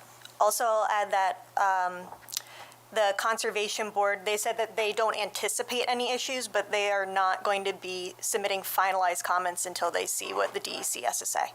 So I'm putting that out there. Yeah. Would that be a condition then? Because, Because yeah, I mean, the problem with that is we could be months and months before DEC gets back to us on that. But you had said at one point that they would, give you a proposed layout anyway, by the end. Yeah, I mean, we'll have some more information, but we're not gonna have DEC's final say on anything, until, there's lots of steps, I think, in this environmental piece of it. It's not just, the testing part of it. Additional somehow then, DEC's approval. I guess they couldn't build anything in it, just the DEC's. Yeah. That's 100% correct. I guess it's more if this board wants to review those before making a decision on seeker, or if you're comfortable moving forward with seeker without that. When are you saying? Alan mentioned we did it before, didn't we? Down We- near the river? We did it on the Lighthouse Point project without having a final DEC approval on it. I think it probably would be helpful if we just had a general acknowledgement from you guys also that you're working with DEC. Okay, yeah, sure. What is your timeline on hearing back from the DEC? I They're believe waiting they're, to hear from us. They're waiting to hear from you in terms of that you have an approval, or? The scope of the remediation of the testing we're proposing is what they have to approve. And they'll probably get that a week before the refrigerant line regulations come out. No, it already came out. They told us, this is what you need to do, but we are not gonna tell you how to do it. And we're like, oh, great. They're waiting to hear from you about,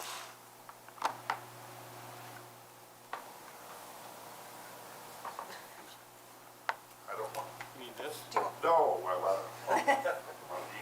I'll eat it. Now, the issue has become,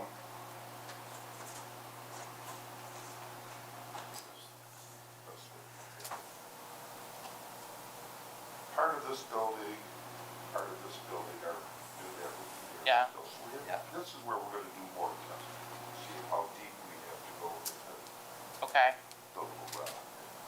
That's what we're gonna be doing between now and January. so you're saying that you need to do that testing, submit the results to them before they can respond back to you? Well, we don't know yet how extensive the remediation is, and therefore how much of the brownfield credits we're gonna need to remediate the site properly. And we're trying to get a scope or handle on the size of the, Yeah, we have like an outline of grid earmarks of where they're gonna do additional test pits. So then they need to provide that information to DEC. They, meaning you guys? Yes, the people who's doing yeah. Our environmental. Our environmental team, Right. yeah. Once they get that information, then they can write back with. Yeah, some- I don't know how long that will Figure take, out what but, the scope of the remediation will be. yeah. Could weather affect this at all? I just was curious. Obviously, if we have a blizzard. Yeah, it could, absolutely, it's winter. And Dug 3 foot down and all we I kept just don't finding want, was you snow. know. Probably. what you find in the testing could impact your seeker. Because it could, I don't think that's true at all, because it's only trying to figure out how deep we have to go to get solid ground where I can build these buildings. Yeah, We have no indication that there's anything of a nasty environmental. it's not gonna situation change the development, you know, so all it's gonna change is the amount of material that has to be removed and the amount of material, good material that has to come back in, structural material, to support buildings and roads and things like that. So it's not gonna change the development footprint whatsoever. If you So do I don't- find something, that'll change it, but Well, that's I mean, different, that's yeah. what DEC's Right. job is we gotta, as we're doing this stuff. It still we know won't what change we're the doing, project We're still scope, gonna be testing it. other than earthwork of removing the material that's excavated and replacing it. it could change the mitigation to protect us that you all. need. So, Right, there may be no mitigation. right, there may be no mitigation, or there may be, Requires more. or they, which then would need to be put into your seeker approval. I don't know why it would need to be put into your seeker approval.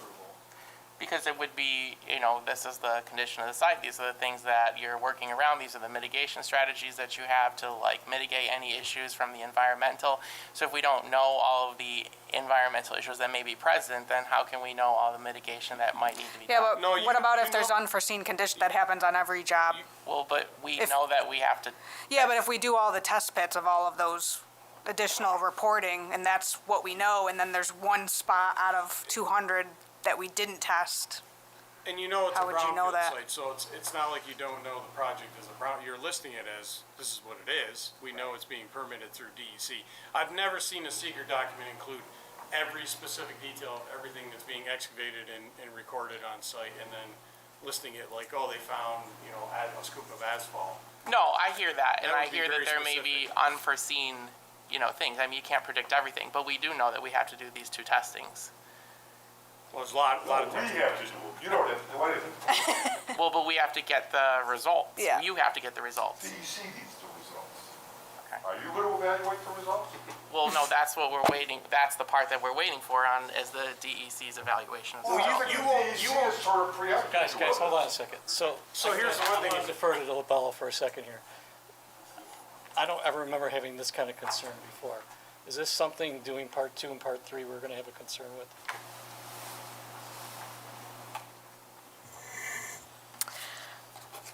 Previously, in all our other letters, we were similarly aligned with the Conservation Board of wanting to receive comments from DEC before moving forward with seeker.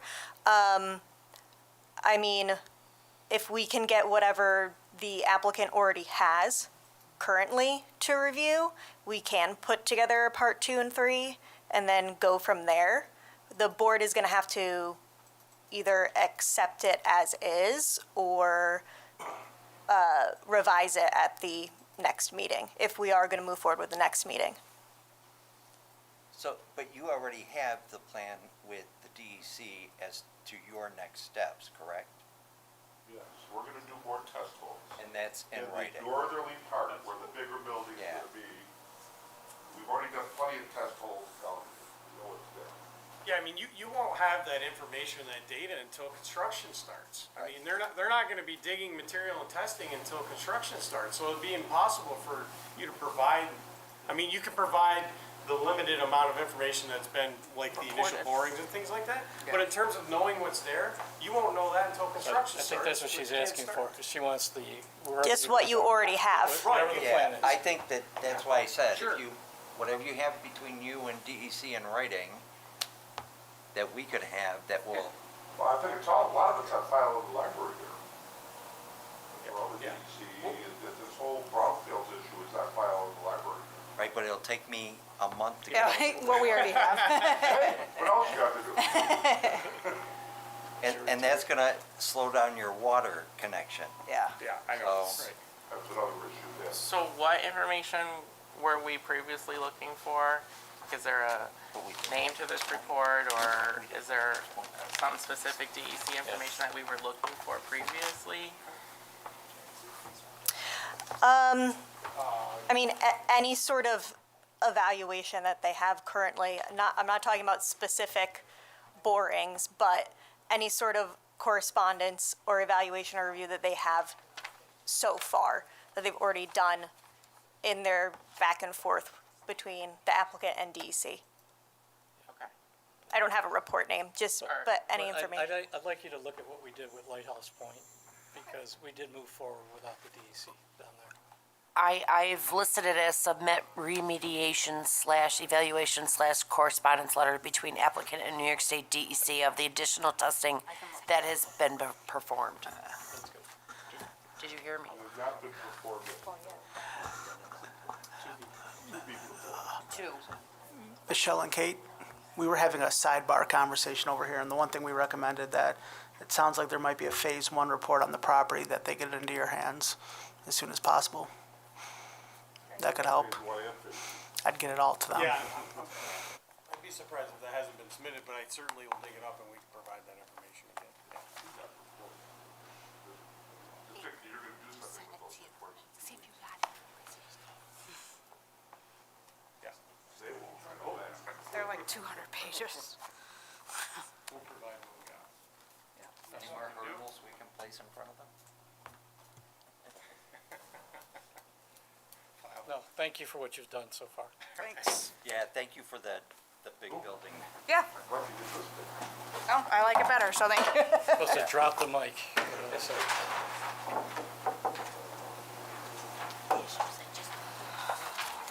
Well, that's what staff is for. Who's the next? Okay. Michelle, next case. Next case is case number PB 2025-01-01. Request by Marathon Engineering, acting as agent for Private Enterprise LL Properties LLC for preliminary final site plan approval for the proposed redevelopment of the existing building, adding 3,900 square feet for the construction of a medical clinic for the University of Rochester Center for Urology to include reconfiguration of the existing parking lot with site-related improvements on premises 2615 and 2627 Culver Road in an R6 residential district. Hey, guys? You're with us, okay. Okay. Do you want them inside this property? No, you can just stay out. Okay. Thank you very much. Thank you. Just send her the link. Copy the link from the address card.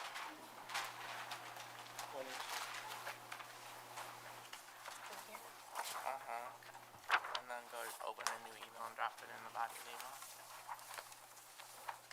I guess we'll do that. And go down to the body. Oh, you did.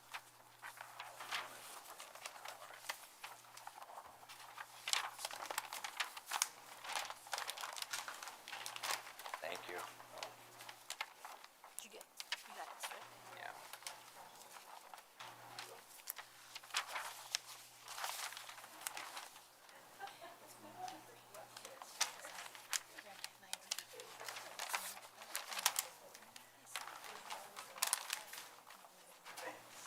Well, they always do.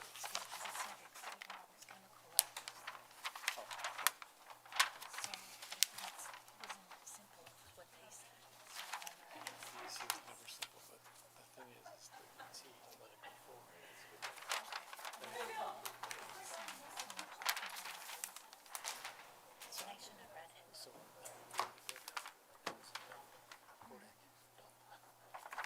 So, that's okay. We can, honestly, God, it made an impact.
Marathon Engineering, with the Civil Site Engineers Project. Larissa is with me as well at Marathon, and then Liz Reynolds is the project architect for SWPR. And as Michelle mentioned, we are proposing a 3,900 square foot addition to the front, being the Culver Road side. We're right across the street from the last project we were just talking about, slightly smaller in scope. And just south of Route 104 there at the intersection of the off-ramp. This is an existing Rochester Regional, not University of Rochester, so we'll fix that prior to coming back in. Oh my gosh, I'm so sorry. No, we have it on our plans that way.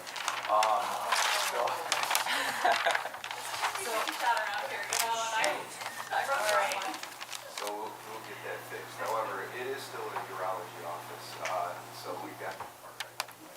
Rochester Regional. Yeah. Right now, in the location of the building addition, you'll see on the demolition plan on our plan set, there is parking on that front side, and there are a couple of dumpsters there.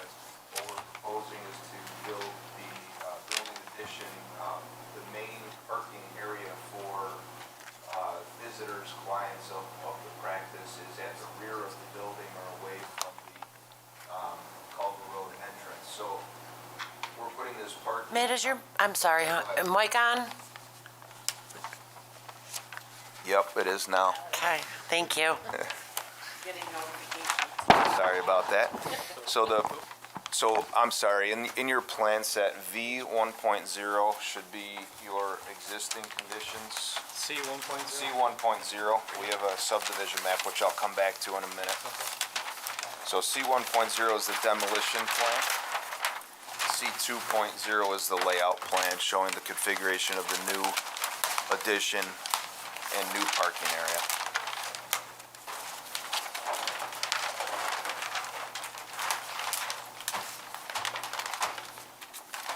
So there's an existing, out on the Culver Road side, which is the east side of the property, there's an existing 8 parking space lot that has the dumpsters in it. And that's where the new building addition, which will be a single floor, and Liz will talk about the building more in a little bit, addition is going to go. And then we're building additional parking in the front yard to give us the number of spaces. We did sit down with staff probably about 2.5 months ago or so, going through what we were proposing, trying to identify if there were any variances that were going to be necessary, and there are no variances needed. One of the things that came up in our discussion with staff is the property is actually 2 different parcels of land. There's a small parcel, and the first sheet in the plan set is SV 1.0. There's a small parcel in the northeast, and I don't exactly know the history of that, but we're going to combine those 2 parcels into a single tax parcel just to avoid any issues with parking lots crossing lot lines and that kind of thing. The total parking spaces or flow of the site, if you will, is going to stay the same. The drive aisles are shared between this parcel. There's another medical office to our west with shared parking on that side. And the parking lot in the front is going to expand to 23 parking spaces where there are 8 existing. We also are proposing a dumpster enclosure that we're going to have match the building facade with the gates pointed back towards the building. And we are proposing some landscaping to help screen that in the northeast corner of that new parking area. This lot on the side will primarily be for staff. On the east side, or the new parking area towards Culver Road, the client or patient-facing entrance is still going to be that west side entrance towards the shared parking with the other medical office. We are proposing some new shoebox-style LED lights. We're planning to match the temperature and height of the existing metal halide shoebox lights that are out on site along the driveway area and the existing parking lot. And that's really the overview of the site plan. It's pretty straightforward and minimal from that standpoint, but I'll let Liz talk a little bit about the proposed building.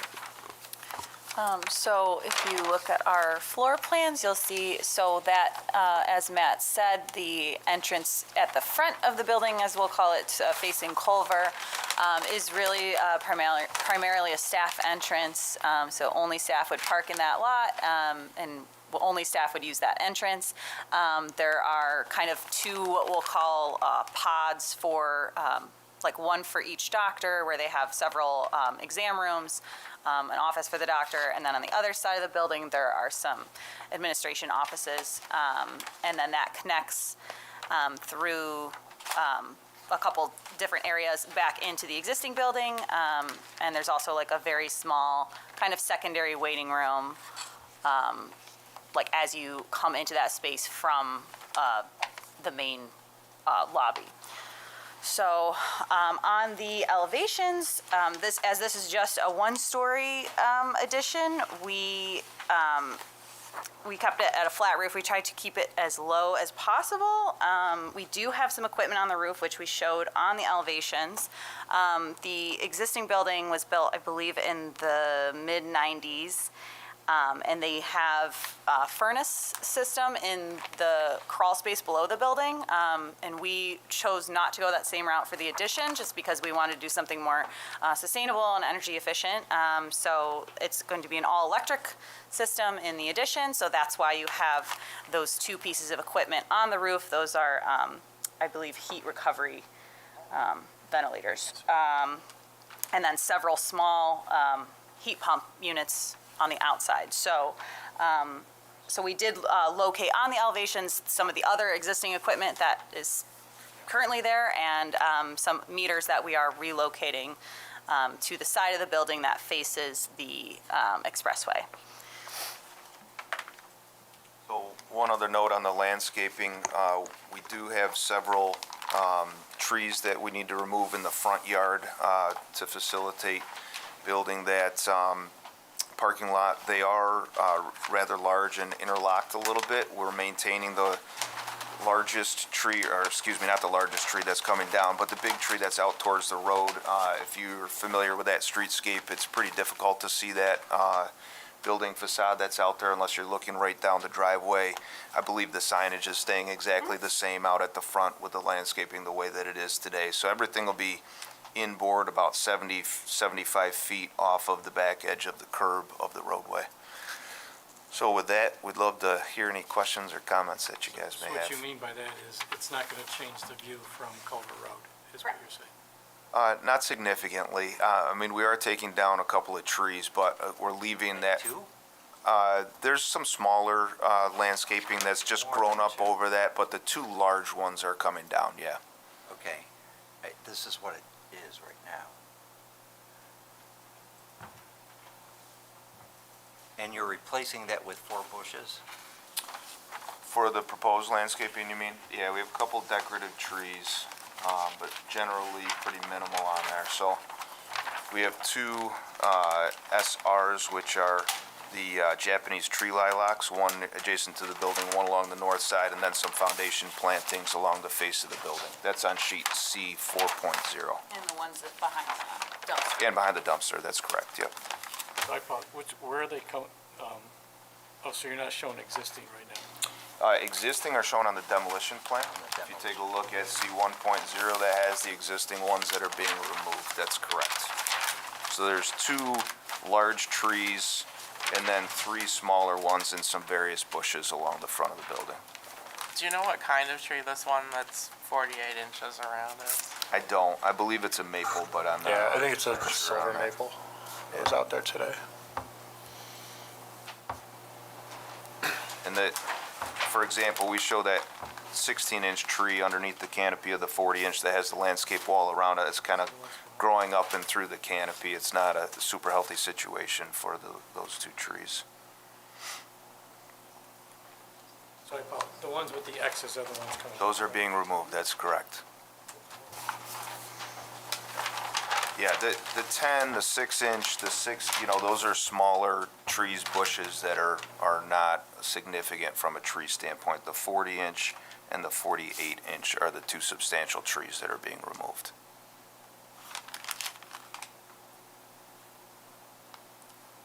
I've got a couple things. I'm going to be concerned about the lack of landscaping that's being replaced. Alan, I'm sorry, is your microphone on? It could be. But I also am concerned about traffic. I can tell you that driving by there daily, that's a mess for people trying to turn left. I've seen them block southbound traffic on Culver. Do you guys have a traffic study on this? We don't. It's a very small addition, and they're adding 2 doctors, but it's a relatively small practice. We're well below the thresholds Well, there's 2 for doctors. the county. And how many PAs? Yeah, that, I don't know from a staffing standpoint, but I'm not sure. I'm sure we can get those Staff answers is for going to you. use the front parking lot? That's correct, yep. Is that going to be gated? No. There's not an entrance. There's no entrance, is what you're saying, right? It'll be a staff entrance to the Staff entrance building. only. Yep, that's the rear of the building, the way the building's So somebody parked there oriented. that shouldn't be, it would only be temporary because they'd have to go to the parking lot or walk around. That's what I understood. Yeah, so the visitors would have to come in the main lobby that's on the other side of the building. Just on the west face of the building. Yeah, which is where the reception. Could you do some signage at this entrance? Absolutely, for staff- directional. Staff, staff only? So right now, a lot of the staff park and overlap, and there's not a lot of parking within the shared, so that's what we're really trying to help segregate staff parking versus patient, which is being intermixed right now in the larger main parking between the 2 buildings. I still think you're going to have a problem with traffic over there. How many patients does this practice see? I don't know the answer to that. On a daily basis, yearly, I'm not sure. I think what he's asking is how much additional is Yeah, gonna so be right now, there's 6 doctors and a dentist practice. There will be 2 doctors added to the urology practice, so a total of 8. So we're growing by about 20%, 20.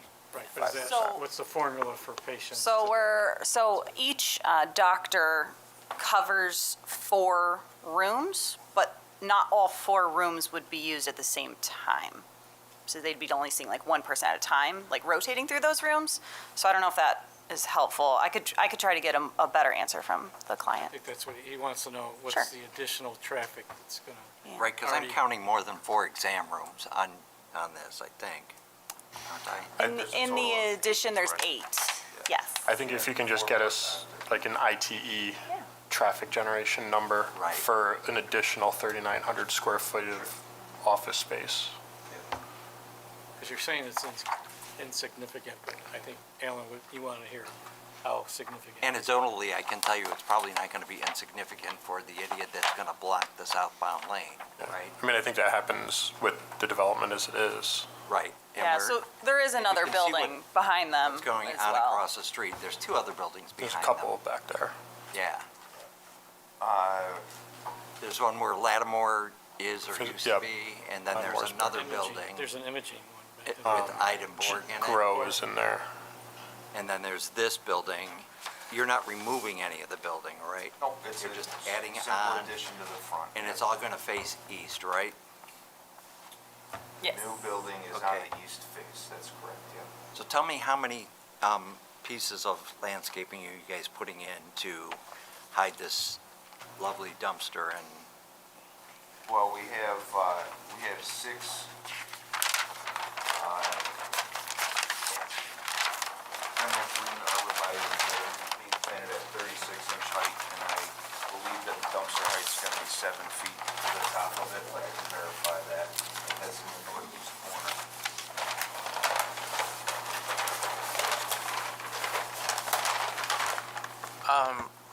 I'm wondering if, so you've got, what, 2 or 3 shade trees that you're taking out? Can you replace one for one with another shade? Because serviceberry, tree lilac, honeysuckle, like, those are ornamentals. Yeah, we have a couple ornamentals going back in. We can absolutely swap out material if that's a concern of the board's.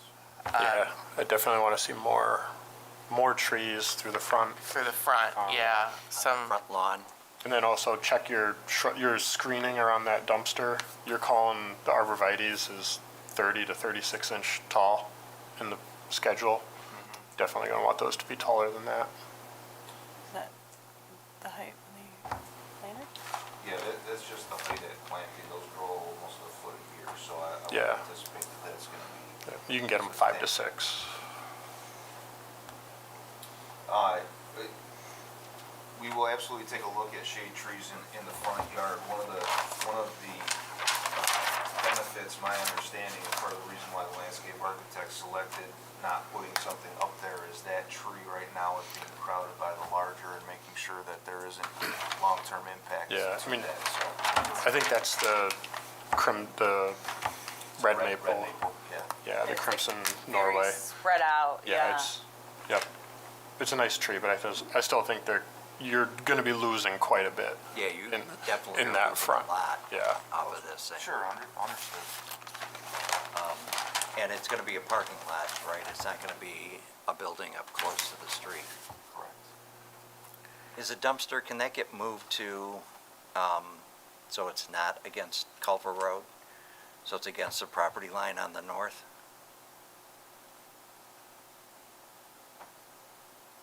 I know it's possible because I could just redraw it now.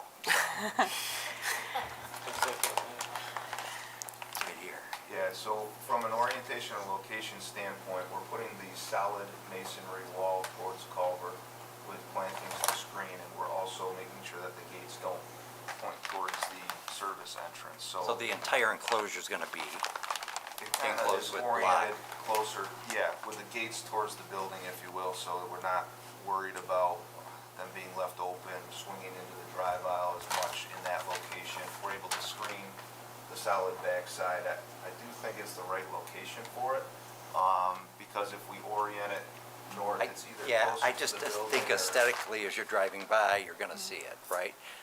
I think it But is. maybe we won't because you're gonna do a pretty robust Well, landscaping. And I think it is an improvement to where the dumpster is now. I don't think there's any screening around their existing dumpster. Just the location that we take now, but yes. I don't think you're really gonna see it, Ellen, too much. There is fencing, a chain link fence with a lot of vegetation, grown up around it along the highway boundary. Where is it now? Where's the existing- Dumpster just sits in the parking area, there's no enclosure or anything. Can I have that? Right in Behind the that, building though, no, in the right? front, In front of it? in the front. Yeah. But realistically, this is, although it is the street facade of the building, it's the It's the rear. back door of the building, so that's why it's kind of a tough So spot. it's hard to know what to do because it stinks both ways. Because if you put it back here, which is Front of the building. Right, like The- the now- client facing. correct, yeah. And it also will impact parking spaces for the patients coming in and out for Yeah, I mean, it's circulation their as well. back parking lot, but it's the town of I mean, Arundecoid's to front your yard. credit, you did a nice job. I would be confused coming to I would be really confused. I just know I would park up here and then I would get out of my car and I would walk up to the door and I'd be like, oh, and then I'd go back. I mean, and I would probably only do that once, but, Signage is. We'll definitely. We'll do some wayfinding signage right at the entry there. or, I mean, if there's a way to make the door there but not look so welcoming. You see what I always feel like So- signage is like a Band-Aid solution. So I Like guess- if we could solve it with, I guess maybe what's helpful is you can't tell very well It's from recessed, the elevation, right? but it is recessed, so you kind of don't see it immediately. It's kind of tucked back in there. And I think if we did provide signage at where you turn into that lot that said staff only, I think people would, okay. Yeah, you know, it would just be a small panel that says staff right with patient, parking straight ahead, something like that. So can you beef up the landscaping then to take care of? Yes. Definitely leave it up. Yeah, and the number 23 on the parking spaces came from the size of the addition. No. that was a request from the client, just Yeah. to make sure they could get every staff member. There's a They're gonna dentist. have 23 staff members there. I think they were just looking for as much as possible because they do have, like some flexible staffing, like they have schedulers who are in sometimes and not in sometimes. They have nurses, they have a couple administrative people. I'm not sure that all 23 spaces would be used all the time, but So what would code require on this? I think 36 because it's a per doctor requirement for parking, But that's the whole site. for the Whole whole. site? Yeah, not just the new, I'm just talking total parking numbers, there's 9 doctors. So you're using the other parking to compensate for the 7 or whatever that you're missing, right? So that's for the total amount, like for the entire building. So start over. How many? Sorry. How many parking spots? The total on the site, once completely built, are 44 spaces, And what do you need by code? 36 by code. And the 36 are all gonna be on that eastern parking lot? No, they're They spread are not. across. No, So Whole site. the that's existing parking the lot, total site are those numbers that I Okay. just stated, that's So correct. that means you could do more landscaping because you have extra parking spaces. Do something Meaning convert them to landscaping or? with, around the dumpster. Is that what you're looking for? no, Oh. I wanna make sure that we have enough parking and that we don't have more than what we need. So once Well- you cross this property line as well, they also have an agreement with, There's agreements property- both ways for right. shared parking in the Right. back. so there's Is that in our more packet yet, off the page. the cross agreement? No. Because we're gonna probably wanna see that there is an agreement, Right. so But- you're meeting. Right. But we are above, Well, Just we're on our site. compliant with our property, that's yes. correct. Some of the parking spots go in over the property line. I see that when I was looking. The entire That's correct. It's a common parking area that crosses over the property line. That is correct. Yep. So that's pre-existing parking, right, Matt? That's right. We're not touching the west side of the building. We are only But that building needs the a cross- east side. Use agreement, right? It's my understanding they have one. Whether it's formal and written, I don't know. I don't know think that I've seen What it I'm either. asking is that we see that formal agreement, or have it turn into formal, because if they stop letting you use it because they've got. We're fully an extreme- compliant anyway, though. That doesn't matter. We're providing more than the 36 spaces on our parcel. I think what my concern would be is if the neighbor to the west, if they're allotting themselves for 10 of your spaces in that cross parking agreement, they're taking up 10 of your spaces, and you're telling us you're gonna have 44, maybe you're part of that agreement. Maybe they're, But You know, they're Well, it eight functions, over. it functions well now. functions, And I'm not saying that it won't in the future, but we're significantly increasing for the two doctors that we have. There's only 8 spaces in the front yard now. So if the other parcel was like, no more parking over here, they'd still be fine because They're there's still more than fine. 36 on their lot as it is now. Correct. Well, they've got 16 here. There's no pedestrian access. I recognize there's no sidewalk there, but we usually ask for pedestrian access. yeah, for this one, I'm not ignoring the comment, I'm just hoping to, if they're, the sidewalk's on the other side of Culver. So you So- would cross the street. You want to invite people to cross Culver without a I light there? want people, when they arrive to the property, have a designated path to They the do, property. they do within the property, just not Ah. off the property. They would have to walk down the driveway, No, there's sidewalk along, not to the street. not to the street, to the that's street, correct. right. There's nowhere to go once you get to the street. So if you're arriving at the street, so we anticipated the comment. Okay. The owner is willing to put a sidewalk in, if there's sidewalk to connect to in the future, they would prefer not to provide sidewalk out. So that could be shown as a future sidewalk for future connection. So I'm just putting that out for consideration. I would, if we're gonna skip the sidewalk, I would put in as a condition that there's an easement for a sidewalk. Absolutely. There's no And problem this with that was also whatsoever. Where it, I'm not endorsing that, but I recognize the composition of the board.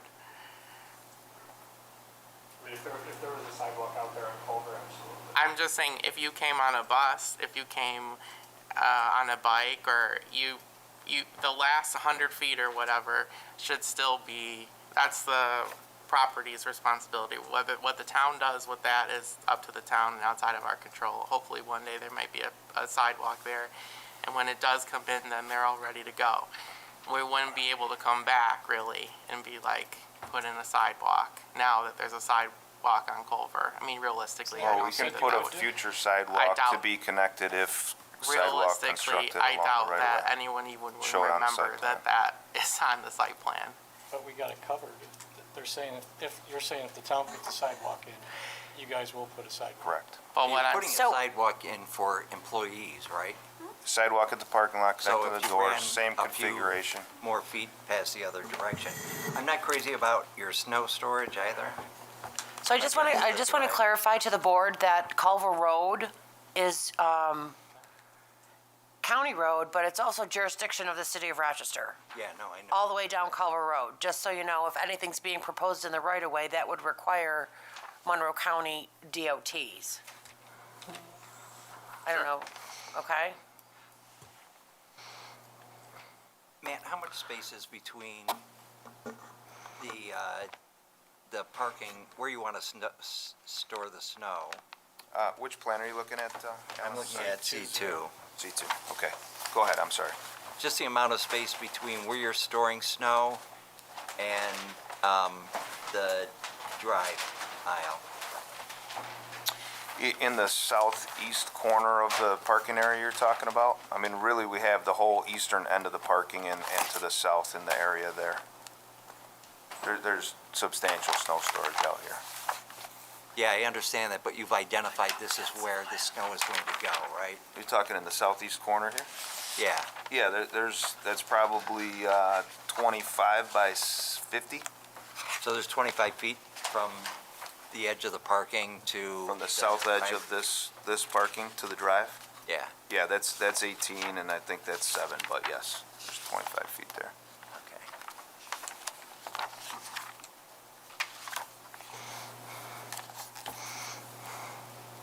My only two concerns are traffic, so you're gonna get us a traffic something, and then the landscaping being more robust, at least on Culver Road.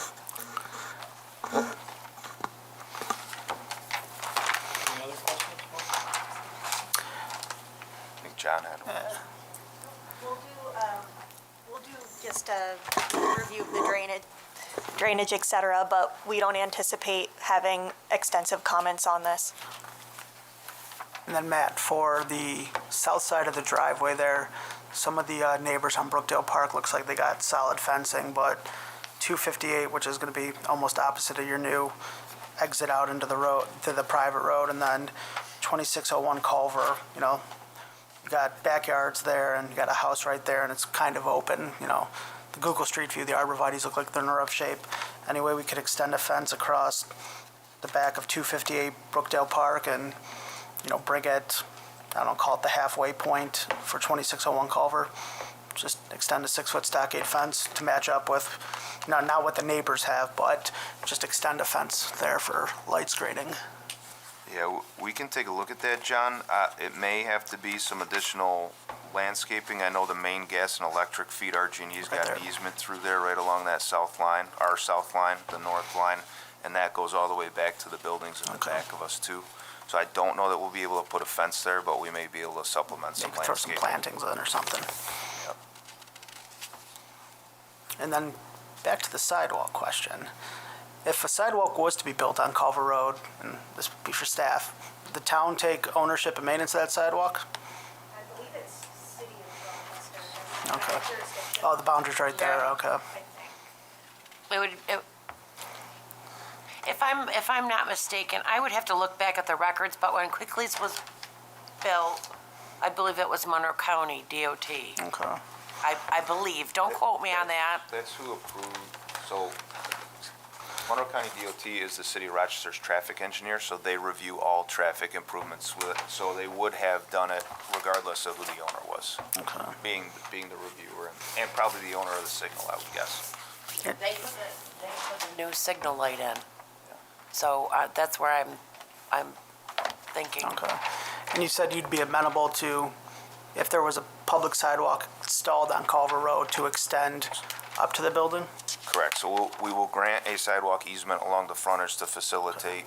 That'll be on the subdivision plan if that satisfies the town's concern from that standpoint. And we'll put a future sidewalk to be connected if public sidewalk installed on the site plans so that there's a record of it. Okay. And I'll steal Brad's thunder here. Is there any place for employees to put the bike or? That used to be your thing, Ellen. So I'm not aware of any No, mine interior, was sidewalk. Yeah, I'm not- Have a drinking game. I'm not aware of any interior locations for bike storage that they can put anything. So I don't know if there's anything that they provide for their employees now, but we could definitely add a bike rack near the employee entrance if needed. Reading my mind. I don't think too many patients Yeah, that would not be urology my probably guess, ride a but bike back and If forth. I but- don't give you a bike rack, then you'll never think that riding a bike is an option, right? Does that take away one tree from the robust request? Bike rack? No, that probably Okay. adds 3. All right. Because it Just wasn't, checking. because it wasn't on the plan to begin with. I didn't have robust, I had beef it up. Beef up the I think landscaping. robust came afterwards. Is there a bus stop right there? Does anybody know? I'll find out when I drive by it tomorrow. There is one for northbound in front of Quickly's, I believe, yeah. Thought we did that with Quickly's. And I thought that the southbound one was in front of, do you remember when they came a little while, not, maybe it was like 5 years ago for the convent? Isn't there like a convent over there? And they wanted to do That's that muck thing Yeah, we gave it muck. That's down near St. Cecilia's. that's and St. That's Cecilia's. farther. Okay, okay. That's on the other side of the That's medical expressway. building, yeah. North, right? I don't see it. I got Google Street View right now. Yeah, this is like right at the 104 entrance and exits, if that helps. Right across from Orient you. Quigley's, yeah. Right, but I'm not seeing a bus sign. Is that, Yeah, I guess RTS. we're wondering particularly where the stop is going southbound. But I'm sure there's one somewhere about in there. So just out of curiosity, is this addition being built so you could always build a second floor, or? They didn't ask us to do that, so. U of R are our agent. We deserve that. Yeah, that's right. Were you guys trying to sell this to U of R? I'm just curious, because I know there are other buildings that they've built that they've allowed for growth. I don't believe there's any No. consideration for structure or So, anything. yeah, I That's think, a- so they, obviously they own the building. They are leasing to a dentist in the upstairs. So at some point, they're thinking he's going to retire in the next 10 years and that space would be turned back over to their practice. So that's their next future expansion. So So there this was is a- no plan for a second story of this. And you're not building it so it could have? a- No. Okay. Any other questions? So Michelle, you want to do the roll call? are you ready? Yeah. I have, update the agenda and plan set to depict Rochester Regional Center for Urology, Thanks. which I already revised my agenda to the press. Thanks, you didn't come. Concerns about trees being removed, can swap out tree species and beef up landscaping. Submit the ITE traffic number for the additional 3,900 square feet space. Did I get that right? Okay, good. Add directional signage for the proposed new parking lot on the east side. Add more shade trees in the front of the lot facing Culver Road. Look into adding either fencing or landscaping along 258 Brookdale Park and 2601 Culver Road. Grant a sidewalk easement on the subdivision plan if a public sidewalk will be installed on the plan. We're gonna grant the easement no matter what. We'll install a private sidewalk if that gets installed in the future, and that'll be on our site plans. So grant. And a bike track. Kate, is this gonna be a type 2? I haven't checked, but I believe that on the type 2 list, it's non-residential additions under 4,000 square feet, so. I won't say for certain, but. I wouldn't either, without looking it up, but that's my Means guess. we don't have to do like part 2 and 3 then. Right. Brad's gonna do part 2 and 3 for us on all of these from now on. That's pretty easy for a type 2 action.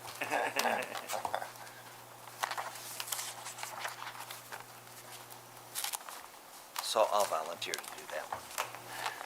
I like how you anticipated that was going to come up, so you've been here enough times. I have email proof. He Yeah, that's emailed right. me about it today. Yeah. So let's get this answer from the client. Landscaping. There's no signage changes, right? I think you said that. Yeah, same practice. For 2 more doctors. Michelle, when do you want this stuff by? Yeah, timeline? Tomorrow's okay. 22nd? Yeah. Same as I did the other application, is if, No problem. When do you or want to sooner if you approve it? can. What's the schedule? We didn't even ask the schedule, so if you get approval and everything. So. Be open by September. We know that's not realistic. But they do have one of the new doctors is starting in September. They have other locations that he can start at, but they are hoping pretty much ASAP. They're ready to go. They're very excited. So as quickly as we can get through, Pretty we would, easy site to start in the winter, given, you know, they have heat service already, they got a parking lot to stage on, so, I think logistically trying to stay open and seeing patients while they're doing it might be a little complicated, but that's up to the contractor, not us. yeah. They're entering, yeah. Well, it'll probably be up to the health department. That could be as well. They might have a connection there. So, Great, thank you all very much. Appreciate it. Thank you. See you in a couple weeks. Thank you. And we got our sign, Michelle, so we'll get you that tomorrow. Yeah. Oh, you're not bringing I emailed it to you already. Is there gonna be any signage that you're? Just that wayfinding sign that we talked about. Yeah, The- internal to the site. You're using the same marker that's already there. Yeah, that's not changing. It's the same practice that's expanding, so. But you said something about staff-only parking, that's, you're gonna, Yeah, at We'll have the, a wayfinding sign at the driveway. you'll have that for us at the next meeting? Okay. Very simple. Is it? Yeah. Oh. Michelle, do we have the minutes we I think gotta just- review or anything for the next? No.